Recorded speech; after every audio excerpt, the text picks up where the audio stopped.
गुर की मत तू लेह याने, गुर की मत तू लेह याने। याने का मतलब अनजान, कि यह बेसमझ सतगुरु की मत लै, भाव तू गुरु की सिक्ख्या ते तुर। क्योंकि मनुख की मत सीमित है।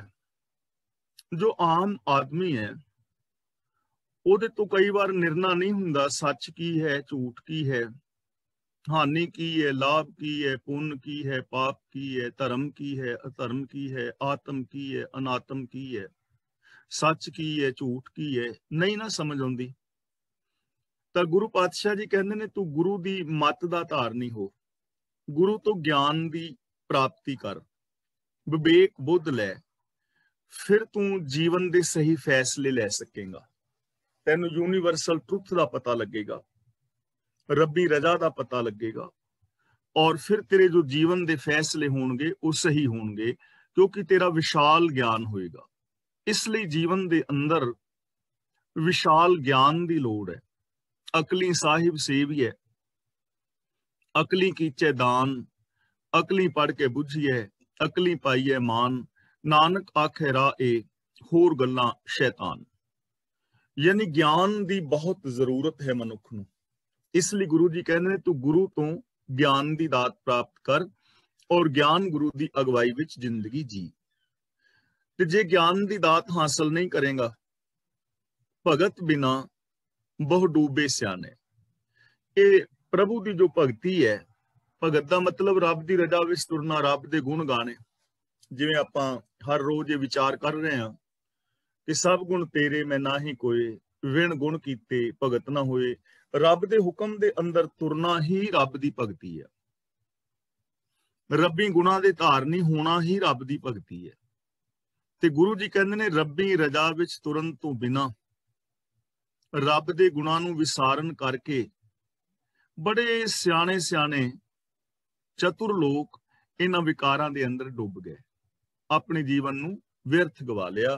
जिन्हां ने ज्ञान की वरतों नहीं की, जिन्हां ने गुरु ज्ञान मुताबिक जिंदगी नहीं जीवी, वो अपनियां सियाणपां यानी चतुराइयां करके विकारां दे अंदर डुब गए। जिवें आसा की वार विच आपां विचार कीती सी, नानक गुरु ना चेतनी मन अपने सुचेत, छुट्टे तिल बुआड़ ज्यों सुन्ने अंदर खेत, खेते अंदर छुट्टियां कहो नानक सौ ना, फलियां फुलियां बपुड़े भी तन विच सुआ। जिहड़ियां अपनियां चतुराइयां ने ना, उन्हां चतुराइयां करके बंदा विकारां दे अंदर, पापां अपराधां दे अंदर डुबदा चला जांदा है। बंदा सोचदा है शायद झूठ फरेब करके मैं धन दौलत इकट्ठी कर लां, इहदे नाल मैनूं खुशी मिलेगी, सुख मिलेगा, पर ऐसा हुंदा नहीं। बंदा अपनियां चतुराइयां करके समझदा है कि बाहरों देश बना के धार्मिक गल्लां करके ते अंदरों ठगियां शगियां मार के ते मैं रब दे दर ते प्रवान हो जावां या खुशियां पा लवां, तां ऐसा कदे हुंदा नहीं। सगों इहो जिहियां चलाकियां जिहड़ियां ने ना, ਉਹ ਬੰਦੇ ਨੂੰ ਡੋਬਦੀਆਂ ਨੇ। ਤੁਸੀਂ ਆਮ ਜ਼ਿੰਦਗੀ ਦੇ ਵਿੱਚ ਇਹਨਾਂ ਨੂੰ ਵੇਖੋ, ਕਈ ਵਾਰ ਹੁੰਦਾ ਨਾ ਘਰ ਪਰਿਵਾਰ ਦੇ ਵਿੱਚ ਜੀ ਇੱਕ ਦੂਜੇ ਦੇ ਨਾਲ ਚਲਾਕੀਆਂ ਕਰਦੇ ਨੇ, ਕਰਦੇ ਤੇ ਚਲਾਕੀ ਨੇ, ਪਰ ਉਹਨਾਂ ਦੀ ਚਲਾਕੀ ਕਿੰਨੀ ਮਹਿੰਗੀ ਪੈਂਦੀ ਹੈ ਉਹਨਾਂ ਨੂੰ ਆਪ ਵੀ ਔਰ ਬਾਕੀ ਸਾਰੇ ਪਰਿਵਾਰ ਨੂੰ ਵੀ। ਇਸ ਲਈ ਗੁਰੂ ਜੀ ਕਹਿੰਦੇ ਨੇ ਗੁਰੂ ਦੀ ਮੱਤ ਦਾ ਧਾਰਨੀ ਹੋ, ਕਿਉਂਕਿ ਰੱਬੀ ਗੁਣਾਂ ਤੋਂ ਬਿਨਾਂ ਬਹੁਤ ਸਿਆਣੇ ਸਿਆਣੇ ਚਤੁਰ ਜਿਹੜੇ ਲੋਕ ਨੇ ਉਹ ਵਿਕਾਰਾਂ ਦੇ ਵਿੱਚ ਡੁੱਬ ਗਏ ਨੇ। हर की भगत करो मन मीत। मन मीत का मतलब है मित्र मन, प्रभु की भगती कर, यानी रब दे नाल प्रीत पा। हे मेरे मना, रब की रजा दे अंदर तुर। हर की भगत करो मन मीत, हे मेरे मित्र मन, रब दे गुणां दा धारनी हो। देखो असीं अपने मन नूं प्रेरना, गुरु जी सानू अपने मन नूं प्रेरणा देना सिखा रहे हैं, अपने मन नूं आप प्रेरना है। ਅਸੀਂ ਦੂਜਿਆਂ ਨੂੰ ਕਹਿੰਦੇ ਹਾਂ ਤੁਸੀਂ ਇੰਜ ਕਰੋ, ਇਹ ਕਰੋ, ਇਹ ਕਰੋ, ਤੁਹਾਡਾ ਜੀਵਨ ਸਫਲ ਹੋਏਗਾ। ਜੇ ਕੋਈ ਸਾਡੇ ਤੋਂ ਸਲਾਹ ਮੰਗੇ ਤਾਂ ਅਸੀਂ ਸਲਾਹ ਦਿੰਦੇ ਹਾਂ ਕਿ ਤੁਸੀਂ ਇਹ ਕੰਮ ਇੰਜ ਕਰ ਲਓ, ਤੇ ਸਲਾਹ ਤੇ ਅਸੀਂ ਬਿਨਾਂ ਮੰਗਣ ਤੋਂ ਵੀ ਦਿੰਦੇ ਰਹਿੰਦੇ ਹਾਂ ਵੈਸੇ। ਪਰ ਆਪਣੇ ਮਨ ਨੂੰ ਸਲਾਹ ਕੀ ਦੇਣੀ ਹੈ ਕਿ ਮੇਰੇ ਮਨਾਂ ਤੂੰ ਰੱਬ ਦੇ ਗੁਣਾਂ ਦਾ ਧਾਰਨੀ ਹੋ। ਆਪਣੇ ਆਪ ਨੂੰ ਇਹ ਸੈਲਫ ਸਜੈਸ਼ਨ, ਆਪਣੇ ਆਪ ਨੂੰ ਸਲਾਹ ਦੇਣੀ ਹੈ, ਆਪਣੇ ਮਨ ਨੂੰ ਪ੍ਰੇਰਨਾ ਹੈ। ਤੇ ਜਦੋਂ ਅਸੀਂ ਪ੍ਰੇਰਿਤ ਕਰਾਂਗੇ ਨਾ ਕਿ ਮੈਂ ਗੁਣਾਂ ਦੇ ਧਾਰਨੀ ਹੋਣਾ ਹੈ, ਤਾਂ ਹੌਲੇ ਹੌਲੇ ਅਸੀਂ ਗੁਣਾਂ ਦੇ ਧਾਰਨੀ ਹੋ ਜਾਵਾਂਗੇ। ਹਰ ਕੀ ਭਗਤ ਕਰੋ ਮਨ ਮੀਤ, ਨਿਰਮਲ ਹੋਏ ਤੁਮਹਾਰੋ ਚੀਤ। ਇਸ ਤਰ੍ਹਾਂ ਫਿਰ ਤੁਹਾਡੀ ਜਿਹੜੀ ਸੁਰਤ ਹੈ ਨਾ, ਉਹ ਪਵਿੱਤਰ ਹੋ ਜਾਏਗੀ। ਚੀਤ ਦਾ ਮਤਲਬ ਇੱਥੇ ਭਾਈ ਸਾਹਿਬ ਸਿੰਘ ਜੀ ਕਰਦੇ ਨੇ ਚਿੱਤ, ਸੁਰਤ। ਜਿੱਥੇ ਹਰ ਸ਼ੈ ਯਾਦ ਹੈ ਨਾ, ਚੇਤਾ। ਜਦੋਂ ਹਰ ਵਕਤ ਅਸੀਂ ਗੁਣਾਂ ਦੀ ਗੱਲ ਕਰਾਂਗੇ ਤਾਂ ਸਾਡੇ ਚੇਤੇ ਦੇ ਅੰਦਰ ਗੁਣ ਵਸ ਜਾਣਗੇ, ਸੁਰਤ ਦੇ ਅੰਦਰ ਗੁਣ ਵਸ ਜਾਣਗੇ। ਤੇ ਜਦੋਂ ਸੋਚ ਵਿੱਚ, ਸੁਰਤ ਵਿੱਚ ਗੁਣ ਵਸ ਗਏ ਤਾਂ ਜੋ ਕੁਝ ਅੰਦਰ ਹੋਏਗਾ ਪ੍ਰਗਟ ਉਹੀ ਹੋਣਾ ਹੈ। ਬੋਲਾਂ ਵਿੱਚ ਵੀ, ਵਿਹਾਰ ਵਿੱਚ ਵੀ ਆਟੋਮੈਟਿਕਲੀ ਪ੍ਰਗਟ ਹੋਣਗੇ। ਜਦੋਂ ਸੋਚ ਵਿੱਚ ਵਸ ਗਏ, ਸੁਰਤ ਵਿੱਚ ਵਸ ਗਏ, ਤਾਂ ਆਟੋਮੈਟਿਕਲੀ ਪ੍ਰਗਟ ਉਹੀ ਹੋਏਗਾ ਜੋ ਅੰਦਰ ਵਸਿਆ ਹੈ। ਜੋ ਪਾਵੇ ਭਾਂਡੇ ਵਿੱਚ ਵਸਤ ਸਾਹ ਨਿਕਲੇ, ਕਿਆ ਕੋਈ ਕਰੇ ਵਿਚਾਰਾ। ਤਾਂ ਇਸ ਤਰ੍ਹਾਂ ਤੁਹਾਡੀ ਸੁਰਤ, ਤੁਹਾਡੀ ਸੋਚ ਪਵਿੱਤਰ ਹੋ ਜਾਏਗੀ। ਤੇ ਪਵਿੱਤਰ ਸੋਚ ਦਾ ਹੋਣਾ ਅਤਿਅੰਤ ਜ਼ਰੂਰੀ ਹੈ। ਚਰਨ ਕਮਲ ਰਾਖੋ ਮਨ ਮਾਹੇ। ਰੱਬ ਦੇ ਜੋ ਪ੍ਰਭੂ ਦੇ ਕਮਲ ਵਰਗੇ ਸੋਹਣੇ ਚਰਨ ਨੇ, ਉਹਨਾਂ ਨੂੰ ਆਪਣੇ ਮਨ ਦੇ ਵਿੱਚ ਪਰੋ ਕੇ ਰੱਖੋ। ਚਰਨ ਕਮਲ, ਕਮਲ ਵਰਗੇ ਸੋਹਣੇ ਚਰਨ। ਹੁਣ ਚਰਨ ਕਮਲ ਬਾਰੇ ਅਸੀਂ ਰੋਜ਼ ਵਿਚਾਰ ਕਰ ਹੀ ਰਹੇ ਹਾਂ। ਚਰਨ ਕਮਲ ਦਾ ਮਤਲਬ ਜੋ ਰੱਬ ਦੇ ਸੋਹਣੇ ਗੁਣ ਨੇ, ਰੱਬ ਦੀ ਰਜ਼ਾ, ਰੱਬ ਦਾ ਭਾਣਾ, ਰੱਬ ਦਾ ਹੁਕਮ, ਰੱਬ ਦੇ ਗੁਣ, ਉਹਨਾਂ ਨੂੰ ਆਪਣੇ ਮਨ ਦੇ ਅੰਦਰ ਵਸਾ ਕੇ ਰੱਖੋ। ਮਨ ਦੇ ਵਿੱਚ ਚੰਗਿਆਈਆਂ ਹੋਣ, ਸਚਾਈ ਹੋਵੇ, ਦਇਆ ਹੋਵੇ, ਪਿਆਰ ਹੋਵੇ, ਮੁਹੱਬਤ ਹੋਵੇ, ਨਿਰਭੈਤਾ ਹੋਵੇ, ਨਿਰਵੈਰਤਾ ਹੋਵੇ। ਇਹਨਾਂ ਨੂੰ ਆਪਣੇ ਮਨ ਵਿੱਚ ਵਸਾਓ। ਮਨ ਵਿੱਚ ਕੋਈ ਬੁਰਾਈ ਨਾ ਹੋਵੇ, ਖੋਟ ਨਾ ਹੋਵੇ, ਈਰਖਾ ਨਾ ਹੋਵੇ, ਵੈਰ ਵਿਰੋਧ ਨਾ ਹੋਵੇ, ਅਹੰਕਾਰ ਨਾ ਹੋਵੇ, ਦੂਜਿਆਂ ਨੂੰ ਨੀਵੇਂ ਵਿਖਾਉਣ ਦੀ ਭਾਵਨਾਵਾਂ ਨਾ ਹੋਣ। ਜਿਹੜੇ ਰੱਬ ਦੇ ਸੋਹਣੇ ਚਰਨ, ਰੱਬ ਦੇ ਸੋਹਣੇ ਗੁਣ ਨੇ, ਸੋਹਣੇ ਸੋਹਣੇ, ਉਹਨਾਂ ਸੋਹਣੇ ਸੋਹਣੇ ਗੁਣਾਂ ਨੂੰ ਆਪਣੇ ਮਨ ਦੇ ਅੰਦਰ ਵਸਾ ਕੇ ਰੱਖੋ, ਪਰੋ ਕੇ ਰੱਖੋ। ਫਿਰ ਇਹਦੇ ਨਾਲ ਕੀ ਹੋਏਗਾ?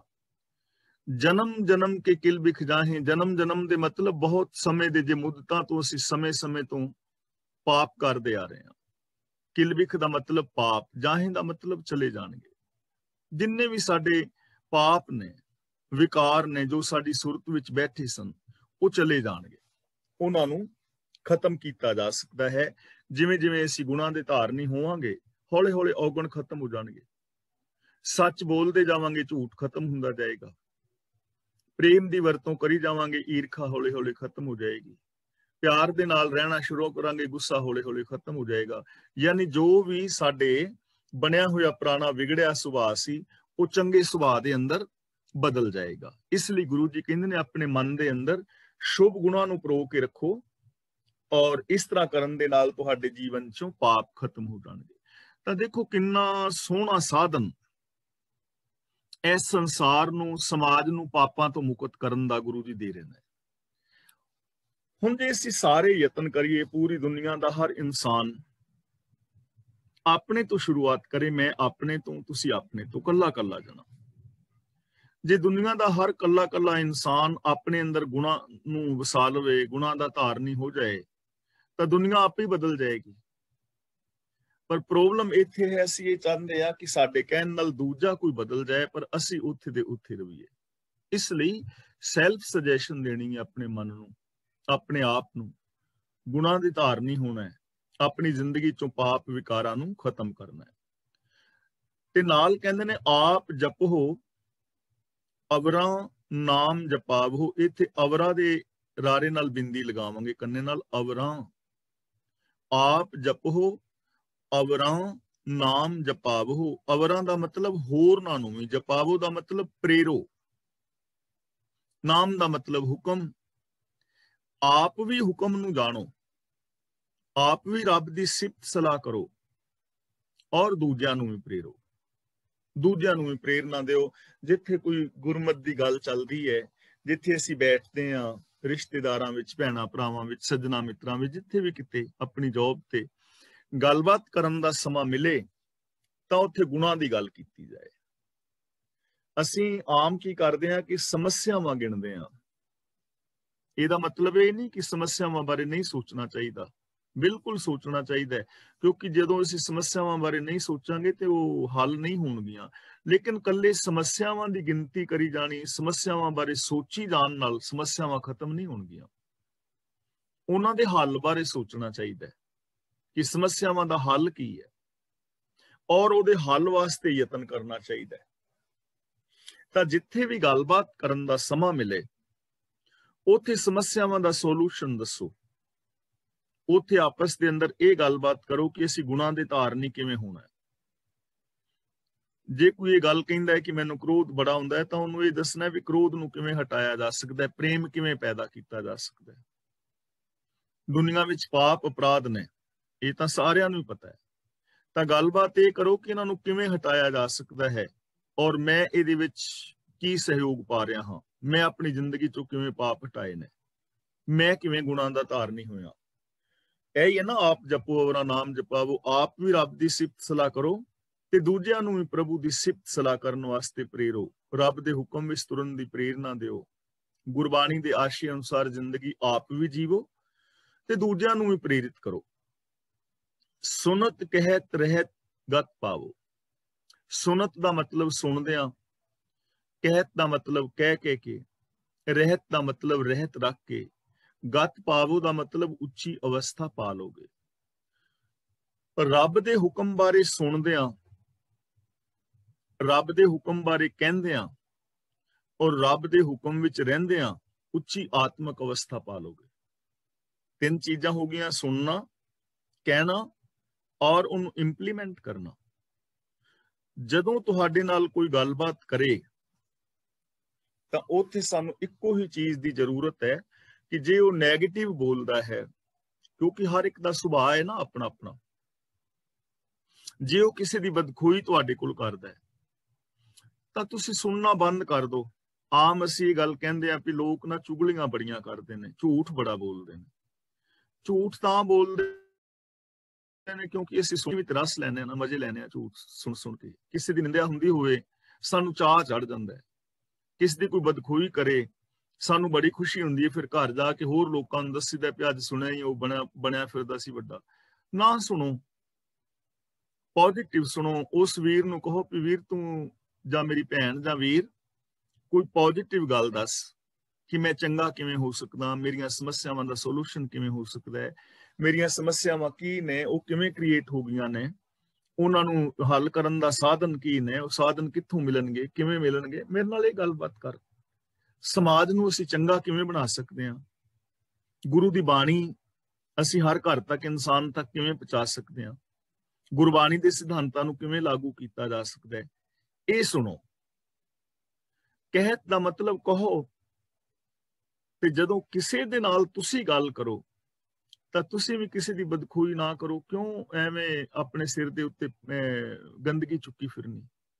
ਦੇਖੋ, ਜੇ ਅਸੀਂ ਇਹਨਾਂ ਦੇਸ਼ਾਂ ਵਿੱਚ ਖਾਸ ਕਰਕੇ ਜੇ ਕੋਈ ਕਾਰ ਦੇ ਵਿੱਚੋਂ ਕੋਈ ਛੋਟਾ ਮੋਟਾ ਕਾਗਜ਼ ਵੀ ਟੁਕੜਾ ਬਾਹਰ ਸੁੱਟ ਦੇਵੇ ਨਾ, ਕੋਈ ਬੱਚਾ ਵੀ ਨਿੱਕੀ ਜਿਹੀ ਟੌਫੀ ਦਾ ਉਹ ਕਵਰ ਜਿਹਾ ਵੀ ਬਾਹਰ ਸੁੱਟੇ, ਤਾਂ ਲੋਕ ਨਫ਼ਰਤ ਕਰਦੇ ਨੇ ਨਾ ਵੀ ਇਹ ਗੰਦਗੀ ਖਿਲਾਰ ਰਿਹਾ। ਖਿਲਾਰਨੀ ਨਹੀਂ ਚਾਹੀਦੀ, ਬਿਲਕੁਲ ਨਹੀਂ ਖਿਲਾਰਨੀ ਚਾਹੀਦੀ। ਤੇ ਅਸੀਂ ਜਿਹੜੀ ਆ ਬਦਖੋਈ ਕਰਦੇ ਆ, ਅਫਵਾਹਾਂ ਫੈਲਾਉਂਦੇ ਆ, ਗੰਦਗੀ ਤੇ ਹੈ। ਇਹ ਤਾਂ ਉਹਦੇ ਨਾਲੋਂ ਵੀ ਜ਼ਿਆਦਾ ਵੱਡੀ ਗੰਦਗੀ। ਇਹਦੇ ਨਾਲ ਤੇ ਸਾਰਾ ਸਮਾਜ ਦੀ ਸੋਚ ਗੰਦੀ ਹੁੰਦੀ ਹੈ, ਸਮਾਜ ਵਿੱਚ ਨੈਗੇਟਿਵਿਟੀ ਫੈਲਦੀ ਹੈ। ਤਾਂ ਕਿਉਂ ਫਿਰ ਕਿਸੇ ਦੀ ਬਦਖੋਈ, ਨਿੰਦਿਆ, ਇਹ ਗੰਦਗੀ ਸਿਰ ਦੇ ਉੱਤੇ ਚੁੱਕ ਕੇ ਤੁਰਨਾ ਮੈਲ ਚੰਗਾ ਕੰਮ ਥੋੜਾ ਹੈ। ਪੋਜ਼ਿਟਿਵ ਬੋਲੋ, ਚੰਗੀ ਗੱਲ ਕਰੋ, ਕਿਸੇ ਦੇ ਭਲੇ ਦੀ ਗੱਲ ਕਰੋ, ਸਕਾਰਾਤਮਕ ਕਰੋ, ਗੁਰਬਾਣੀ ਦੇ ਸਿਧਾਂਤਾਂ ਨੂੰ ਕਿਵੇਂ ਲਾਗੂ ਕੀਤਾ ਜਾ ਸਕਦਾ ਇਹ ਗੱਲ ਕਰੋ। ਤੇ ਤੀਜੀ ਗੱਲ ਕਹਿ ਰਹੇ ਨੇ ਰਹਿਤ। ਰਹਿਤ ਦਾ ਮਤਲਬ ਰਹਿਤ ਰੱਖਦੇ ਆ, ਰਹਿਣੀ ਵਿੱਚ ਰਹਿੰਦੇ ਆ, ਇਹ ਸੱਚ ਨੂੰ ਇੰਪਲੀਮੈਂਟ ਕਰਦੇ ਆ। ਗਤ ਪਾਵੋ ਦਾ ਮਤਲਬ ਉੱਚੀ ਆਤਮਿਕ ਅਵਸਥਾ ਪਾ ਲੋਗੇ, ਵਿਕਾਰਾਂ ਤੋਂ ਰਹਿਤ ਹੋ ਜਾਓਗੇ, ਮੁਕਤੀ ਪਾ ਲੋਗੇ, ਰੱਬ ਨੂੰ ਪਾ ਲੋਗੇ, ਰੱਬ ਦੇ ਅੰਦਰ ਸਮਾ ਜਾਓਗੇ। ਦੇਖੋ ਕਿੰਨਾ ਸੌਖਾ ਕੰਮ ਹੈ। ਇੱਥੇ ਨਾ ਕੋਈ ਸਮਾਧੀ ਲਾਉਣ ਦੀ ਲੋੜ, ਨਾ ਮੈਡੀਟੇਸ਼ਨ ਕਰਨ ਦੀ ਲੋੜ, ਨਾ ਮਾਲਾ ਫੇਰਨ ਦੀ ਲੋੜ, ਨਾ ਭੋਰਿਆਂ ਵਿੱਚ ਵੜਨ ਦੀ ਲੋੜ, ਨਾ ਪਹਾੜਾਂ ਤੇ ਚੜਨ ਦੀ ਲੋੜ, ਨਾ ਜਲ ਧਾਰਾਵਾਂ ਕਰਨ ਦੀ ਲੋੜ, ਨਾ ਤਪੱਸਿਆ, ਨਾ ਵਰਤਨ ਰਾਤ ਸਰਾਧ, ਕੁਛ ਵੀ ਨਹੀਂ। ਕਿੰਨਾ ਸਿੰਪਲ ਕੰਮ। ਸੁਨਤ ਕਹਿਤ ਰਹਿਤ ਗਤ ਪਾਵੋ। ਪ੍ਰਭੂ ਦੇ ਗੁਣ, ਰੱਬ ਦੀ ਰਜ਼ਾ ਪਾਣਾ, ਗੁਰੂ ਦੀ ਪਾਵਨ ਬਾਣੀ ਸੁਣਦਿਆਂ, ਕਹਿੰਦਿਆਂ ਔਰ ਰਹਿਣੀ ਰਹਿਤ ਰੱਖਦਿਆਂ ਉੱਚੀ ਆਤਮਿਕ ਅਵਸਥਾ ਪਾ ਲਵੋਗੇ। ਸਾਰ ਭੂਤ ਸਤ ਹਰ ਕੋ ਨਾਉ। ਇੱਥੇ ਭੂਤ ਸ਼ਬਦ ਦਾ ਅਰਥ ਹੈ ਪਦਾਰਥ। ਭੂਤ ਸ਼ਬਦ ਗੁਰਬਾਣੀ ਦੇ ਅੰਦਰ ਕਈ ਅਰਥਾਂ ਦੇ ਅੰਦਰ ਵਰਤਿਆ ਹੋਇਆ ਮਿਲਦਾ ਹੈ। ਭੂਤ ਸ਼ਬਦ ਤੱਤ ਨੂੰ ਵੀ ਕਹਿੰਦੇ ਨੇ, ਜਿਵੇਂ ਕਾਮ, ਕ੍ਰੋਧ, ਲੋਭ, ਮੋਹ, ਅਹੰਕਾਰ, ਇਹਨਾਂ ਨੂੰ ਵੀ ਕਹਿੰਦੇ ਨੇ। ਪੰਜ ਭੂਤ ਸੱਚ ਪੈ ਰਾਤੇ। ਤੇ ਭੂਤ ਕਈ ਲੋਕ ਪ੍ਰੇਤ ਆਤਮਾਵਾਂ ਨੂੰ ਕਹਿੰਦੇ ਨੇ। ਕੋਈ ਆਖੇ ਭੂਤਨਾ, ਕੋ ਕਹੇ ਬੇਤਾਲਾ। ਰੂਪ ਜਿਹਾ ਸਮਾਨ ਵਾਂਗ ਵੀ ਕਹਿੰਦੇ ਨੇ। ਸਾਰ ਭੂਤ ਸਤ ਹਰ ਕੋ ਨਾਉ। ਹਸਤੀ ਨੂੰ ਵੀ ਕਹਿੰਦੇ ਨੇ, ਭਾਵ ਜੀਵ ਜੋ ਹੋਂਦ ਵਿੱਚ ਆਇਆ ਹੈ। ਸਰਬ ਭੂਤ ਆਪ ਵਰਤਾਰਾ। ਲੰਘ ਚੁੱਕੇ ਸਮੇਂ ਨੂੰ ਵੀ ਭੂਤ ਕਿਹਾ ਜਾਂਦਾ ਹੈ। ਭੂਤ ਭਾਵ ਸਮਭਯੰ ਪਰਮੰ ਪ੍ਰਸੰਨ ਮਿਦੰ। ਤੇ ਛੇਵਾਂ ਅਰਥ ਗੁਰਬਾਣੀ ਵਿੱਚ ਭੂਤ ਦਾ ਹੈ ਤੱਤ, ਜਿਵੇਂ ਪ੍ਰithvi ਆਦਿਕ ਤੱਤ ਨੇ। ਪੰਚਮੀ ਪੰਚ ਭੂਤ ਬੇਤਾਲਾ। ਤਾਂ ਇਸ ਤਰ੍ਹਾਂ ਇੱਥੇ ਜੋ ਸ਼ਬਦ ਹੈ ਨਾ ਭੂਤ, ਇੱਥੇ ਇਹਦਾ ਅਰਥ ਹੈਗਾ ਪਦਾਰਥ। ਸਾਰ ਭੂਤ, ਸਾਰ ਦਾ ਮਤਲਬ ਸ੍ਰੇਸ਼ਟ, ਭੂਤ ਦਾ ਮਤਲਬ ਪਦਾਰਥ ਯਾਨੀ ਚੀਜ਼। ਪ੍ਰਭੂ ਦਾ ਜਿਹੜਾ ਨਾਮ ਹੈ, ਨਾਮ ਦਾ ਮਤਲਬ ਹੁਕਮ, ਸਾਰੇ ਪਦਾਰਥਾਂ ਚੋਂ ਉੱਤਮ ਪਦਾਰਥ ਹੈ। ਯਾਨੀ ਸਭ ਤੋਂ ਜੋ ਕੀਮਤੀ ਚੀਜ਼ ਹੈ ਉਹ ਹੈ ਰੱਬ ਦਾ ਹੁਕਮ, ਕਿਉਂਕਿ ਹੁਕਮ ਤੋਂ ਬਾਹਰ ਕੁਝ ਹੈ ਨਹੀਂ। ਜੋ ਕੁਝ ਵੀ ਸਾਨੂੰ ਮਿਲਿਆ ਹੈ ਇਹ ਹੁਕਮ ਦੇ ਅੰਦਰ ਮਿਲਿਆ ਹੈ। ਹੁਕਮ ਦਾ ਮਤਲਬ ਸਿਸਟਮ, ਲਾ ਆਫ ਨੇਚਰ, ਰੱਬ ਦੇ ਬਣਾਏ ਕੁਦਰਤ ਦੇ ਨਿਯਮ, ਨਿਯਮਾਵਲੀ, ਸਿਸਟਮ। ਹੁਕਮ ਸਾਰਾ ਕੁਝ ਜੋ ਮਿਲਿਆ ਹੁਕਮ ਚ ਮਿਲਿਆ। ਜੇ ਸੰਸਾਰ ਦਾ ਆਕਾਰ ਜੋ ਸਾਨੂੰ ਨਜ਼ਰ ਨਹੀਂ ਪੈ ਰਿਹਾ ਨਾ, ਇਹ ਹੁਕਮ ਕਿਸੇ ਸਿਸਟਮ ਦੇ ਵਿੱਚ ਬਣਿਆ ਹੈ, ਕਿਸੇ ਸਿਸਟਮ ਵਿੱਚ ਚੱਲ ਰਿਹਾ ਹੈ, ਸਿਸਟਮ ਵਿੱਚ ਪਾਲਣਾ ਹੋ ਰਹੀ ਹੈ। ਕਿਸੇ ਸਿਸਟਮ ਦੇ ਅੰਦਰ ਹੀ ਅਜੀਵ ਜੰਤ, ਵਨਸਪਤੀ, ਪਸ਼ੂ ਪੰਛੀ ਪੈਦਾ ਹੋ ਰਹੇ ਨੇ। ਜੇ ਮੈਂ ਬੋਲ ਰਿਹਾ ਤੇ ਸਿਸਟਮ ਦੇ ਵਿੱਚ ਬੋਲ ਰਿਹਾ, ਜੇ ਗਲੇ ਦਾ ਸਿਸਟਮ ਖਰਾਬ ਹੋ ਜਾਏ, ਨਹੀਂ ਬੋਲ ਪਾਵਾਂਗਾ ਨਾ। ਤਾਂ ਸਭ ਤੋਂ ਜੇ ਉੱਤਮ ਕੋਈ ਚੀਜ਼ ਹੈ ਕੀਮਤੀ, ਤਾਂ ਉਹ ਹੈ ਪ੍ਰਭੂ ਦਾ ਨਾਉ। ਨਾਉ ਦਾ ਮਤਲਬ ਹੁਕਮ, ਰਜ਼ਾ, ਭਾਣਾ। ਇਹਨੂੰ ਸਮਝਣ ਦੀ ਲੋੜ ਹੈ, ਇਹਨੂੰ ਅਪਣਾਉਣ ਦੀ ਲੋੜ ਹੈ। ਹੋਰ ਆਵਰਤਨ, ਰਾਤੇ, ਸਰਾਧ ਵਗੈਰਾ ਜੋ ਅਸੀਂ ਰੋਜ਼ ਇਹਨਾਂ ਦੀ ਗਿਣਤੀ ਕਰਦੇ ਹਾਂ, ਉਹਨਾਂ ਦੀ ਕੋਈ ਟੁੱਟੀ ਦੁਆਨੀ ਵੀ ਵੈਲਿਊ ਨਹੀਂ ਹੈ। ਸਭ ਤੋਂ ਸ੍ਰੇਸ਼ਟ ਕੋਈ ਕੀਮਤੀ ਚੀਜ਼ ਹੈ ਨਾ, ਤਾਂ ਉਹ ਪ੍ਰਭੂ ਦਾ ਹੁਕਮ, ਰੱਬ ਦੇ ਗੁਣ ਨੇ। ਸਾਰ ਭੂਤ ਸਤ ਹਰ ਕੋ ਨਾਉ, ਸਹਿਜ ਸੁਭਾਏ ਨਾਨਕ ਗੁਣ ਗਾਓ। ਹੁਣ ਗੁਰੂ ਪਾਤਸ਼ਾਹ ਜੀ ਕਹਿੰਦੇ ਨੇ ਸਹਿਜ ਦਾ ਮਤਲਬ ਆਤਮਿਕ ਅਡੋਲਤਾ, ਤੇ ਸੁਭਾਏ ਦਾ ਮਤਲਬ ਪ੍ਰੇਮ ਦੇ ਨਾਲ, ਸੋਹਣਾ ਪ੍ਰੇਮ। ਭਾਏ ਦਾ ਮਤਲਬ ਪ੍ਰੇਮ, ਸੁਭਾਏ ਦਾ ਮਤਲਬ ਸ੍ਰੇਸ਼ਟ ਪ੍ਰੇਮ, ਪ੍ਰੇਮ ਵਿੱਚ ਗੜੂੰਦ ਹੋ ਕੇ, ਆਤਮਿਕ ਅਡੋਲਤਾ ਵਿੱਚ ਟਿਕ ਕੇ ਪ੍ਰੇਮ ਦੇ ਨਾਲ ਪ੍ਰਭੂ ਦੇ ਗੁਣ ਗਾਓ। ਆਤਮਿਕ ਅਡੋਲਤਾ ਵਿੱਚ ਟਿਕ ਕੇ ਪ੍ਰੇਮ ਦੇ ਨਾਲ ਗੁਣ ਗਾਣੇ ਨੇ। ਗੁਣ ਗਾਣ ਦਾ ਮਤਲਬ ਉਹਨਾਂ ਨੂੰ ਅਪਣਾਣਾ। ਤੇ ਆਤਮਿਕ ਅਡੋਲਤਾ ਦਾ ਮਤਲਬ ਹੁੰਦਾ ਹੈ ਮਨ, ਬਚਨ ਔਰ ਕਰਮ ਦੀ ਇਕਸਾਰਤਾ। ਦੇਖੋ, ਗੁਣਾਂ ਦੀ ਗੱਲ ਤੇ ਅਸੀਂ ਆਮ ਲੋਕ ਕਰ ਰਹੇ ਨੇ, ਮੈਂ ਵੀ ਕਰ ਰਿਹਾ, ਤੁਸੀਂ ਵੀ, ਹੋਰ ਵੀ ਲੋਕ ਕਰ ਰਹੇ ਨੇ। ਜ਼ਬਾਨ ਨਾਲ ਹਰ ਬੰਦਾ ਗੁਣਾਂ ਦੀ ਗੱਲ ਕਰ ਰਿਹਾ ਹੈ, ਪਰ ਸੋਚ ਦੇ ਵਿੱਚ ਨਹੀਂ, ਵਿਹਾਰ ਦੇ ਵਿੱਚ ਨਹੀਂ। ਤਾਂ ਇਕੱਲੇ ਗੁਣਾਂ ਦੀ ਗੱਲ ਕਰਨ ਦੇ ਨਾਲ ਫਿਰ ਗੱਲ ਨਹੀਂ ਨਾ ਬਣੇਗੀ। ਸੋਚ ਵਿੱਚ ਵੀ ਚਾਹੀਦੇ ਨੇ, ਵਿਹਾਰ ਵਿੱਚ ਵੀ ਚਾਹੀਦੇ ਨੇ। ਇਹਨੂੰ ਕਹਿੰਦੇ ਨੇ ਸਹਿਜ।